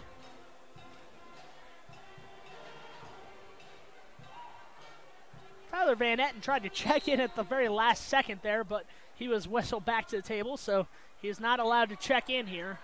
They didn't get him in during the timeout. That is Hansen with it on the right side, and he turns it over off of his foot out of bounds. So Eric Orem didn't like that possession at all, as he was not able to get Van Etten in time. And because of that, Colton Hansen had the ball in his hands, and he dribbled it off his foot out of bounds. 92 seconds on the clock here. 5-point lead for the Buffaloes as they inbound in the backcourt. Pressure being implemented from Pinedale here. Braeden Walk gets it across the timeline. Kimmel Madsen had an open player in Briggin Bluemel on the underside of the basket. Could not get it to him. Ball knocked out of play with 1:22 to play. And Mountain View inbounding underneath the Pinedale basket. Colby Rees gets it into Braeden Walk, who pump fakes. The entire bench stood up. I think they were thinking Braeden Walk was going to shoot it, but a smart decision not to shoot the three, because you have a 5-point lead with a minute plus to go. You don't want to give the ball back unnecessarily, even if he was about to make it. Kimmel Madsen driving in. Eric Orem calls out the foul signal, and that is what his team does. The 8th team foul against the Wranglers, so still a 1-and-1 here. The foul called against Colton Hansen, his 4th. So Colton Hansen cannot commit any more fouls in this game, or he will not be allowed to return. At the free throw line is Kimmel Madsen. Madsen's first free throw rims out, can't get the shooter's roll. Hunter Meeks tries to grab the rebound, no, but it goes off of the hands and out of bounds of Tyler Van Etten. A crucial mistake there for the Pinedale Wranglers as Van Etten tried to chase it down in the corner, but could not wrangle that one in. It went out of bounds, and Mountain View has it now. Inbounding right in front of their own bench. Ball knocked out of play there, so maybe gives some more room as they will move up the sideline for this next inbound. Madsen, a 48% free throw shooter on the season. So let's see who they try to get the ball in the hands of. Wells tries to give it off, but is intercepted. Blake Ilway coming the other way. He's got a 2-on-1, and that is laid up and in. So 2 more points for Tyler Van Etten, and a quick timeout for Eric Orem. He will take his final timeout with 59.6 on the clock. And Dustin Rees urging his team to make good passes here, make good decisions. A 60-second timeout. We're going to take one too. Take a deep breath in and a deep breath out, and join us for the final 60 seconds of action on mylocalradio.com. My name is Dr. Micah Pullins. I'm an orthopedic surgeon at Evanston Regional Hospital. I perform total hip, total knee, and total shoulder replacement. The huge majority of patients of mine that have undergone total joint replacement have been dealing with pain and disability for many years. After joint replacement and recovery, patients are back to doing the activities that they want to do.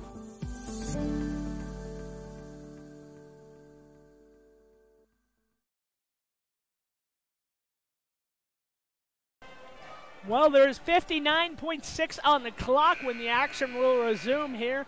It will be Mountain View possession, working from right to left on your screen. They'll have to inbound in the backcourt. Pinedale is able to force a turnover on the last possession off of an inbounds pass on the sideline. Let's see if they look to do the same here. Looks like Eric Orem tells his team to pressure.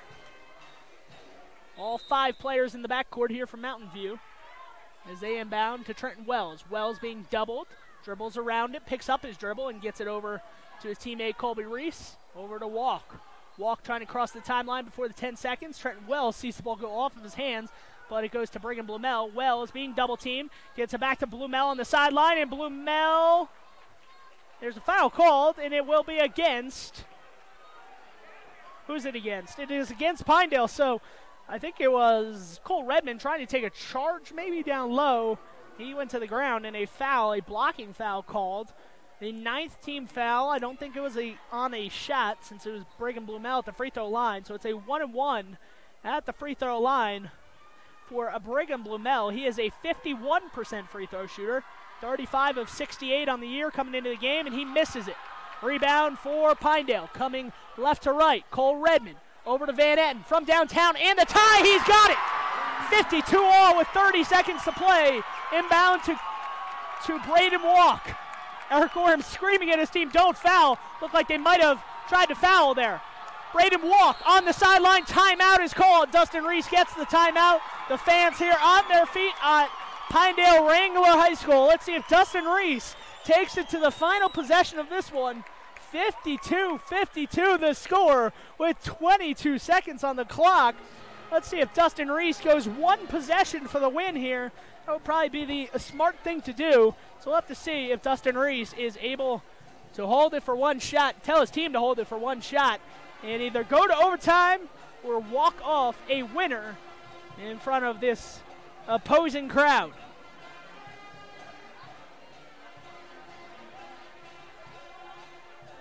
I would have to imagine it's going to be Braeden Walk with the ball in his hands. He has been the ball handler for this season. The entire season long, he's had the ball in his hands. He is a very good ball handler for this team. So we'll have to see who gets it and in what position. I'd be hard-pressed to think maybe the Buffaloes don't try to go inside. The Wranglers have 9 fouls here, so any foul, even outside of the lane, would be a 2-shot foul for the remainder of this contest, including overtime. So let's see what Dustin Rees has drawn up. A very capable, very good coaching staff on the sidelines. Once again, Dustin Rees, Lonnie Meeks, Brandon Madsen, and Brent Walk, the coaching staff, trying to draw up a play, hopefully the winning play for Mountain View. Wranglers on defense here in the half court. Kimball Madsen looking to throw it in, gets it into Walk with 20 seconds to go. Rees throws it right in down low to Madsen. Madsen picks up his dribble in the corner. Madsen looking to go somewhere with it, gets it down low to Hunter Meeks. Meeks with it now. Meeks gets it back out up top. 10 seconds on the clock. Braeden Walk with it. Braeden Walk, 5 on the clock. Moving to his left. Rees to Walk. 2 seconds. Over to Rees. Does he see it? Hunter Meeks as the buzzer sounds. He's got it. A buzzer beater for Hunter Meeks. And Mountain View has walked off a winner on Pinedale Wrangler Court. 54-52 the final score. The Mountain View Buffaloes are 1-0 in conference play. A 54-52 victory on a road game. What a play there. Hunter Meeks from the baseline, a 6-foot jumper, gets it to go as the buzzer sounds, and the crowd here goes home disappointed. Mountain View, that 2.5-hour bus ride gets a little bit sweeter tonight as they go home a victor.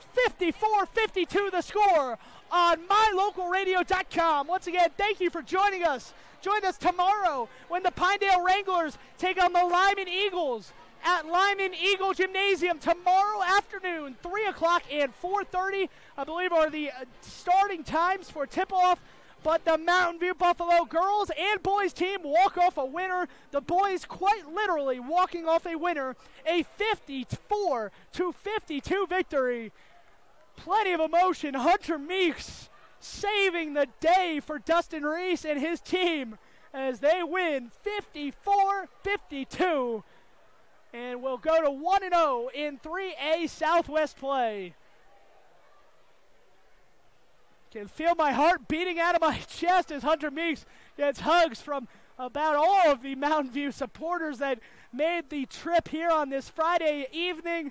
And he will certainly not live this one down for a while. Hunter Meeks, the victor. Hunter Meeks, to the victor go the spoils. A 54-52 buzzer beater win for the Mountain View Buffalo, and they will go home and play tomorrow against Big Piney, looking to go 2-0 in conference play for both teams. So Dustin and Rees able to get off the schneid a bit, a 2-game winning streak as they beat 4A Evanston on Friday, and now back-to-back Friday wins as they defeat the conference foe in the Pinedale Wranglers 54-52. What a game. Thank you for joining us. I hope you had as much fun. Maybe not if you're a Pinedale Wranglers fan, but I hope you had as much fun as we did calling these two games. If you're interested in watching any more Pinedale Wrangler action or Lyman basketball action for that matter, tune in to mylocalradio.com. Tomorrow afternoon, we will have coverage starting well throughout the afternoon and continuing into the early evening, where the Lyman Eagles will look to go 2-0 in conference play for the girls, and the boys will try to get their first win. I do not have the update on the final score, so I don't know if they beat Big Piney or not, but they will either try to get their first win in conference or also improve to 2-0. That is tomorrow afternoon on mylocalradio.com. Well, what a doozy it has been. If you are driving home tonight, make sure you stay safe and drive extra cautious and super slow, as the roads are still icy and slick. So make sure that you stay safe. Once again, thank you for joining us, and join us tomorrow afternoon for the Lyman Eagles against this same Pinedale Wrangler team. Will they be able to rebound after this crushing loss to the Mountain View Buffalo and a buzzer beater from Hunter Meeks? That'll do it for us on mylocalradio.com.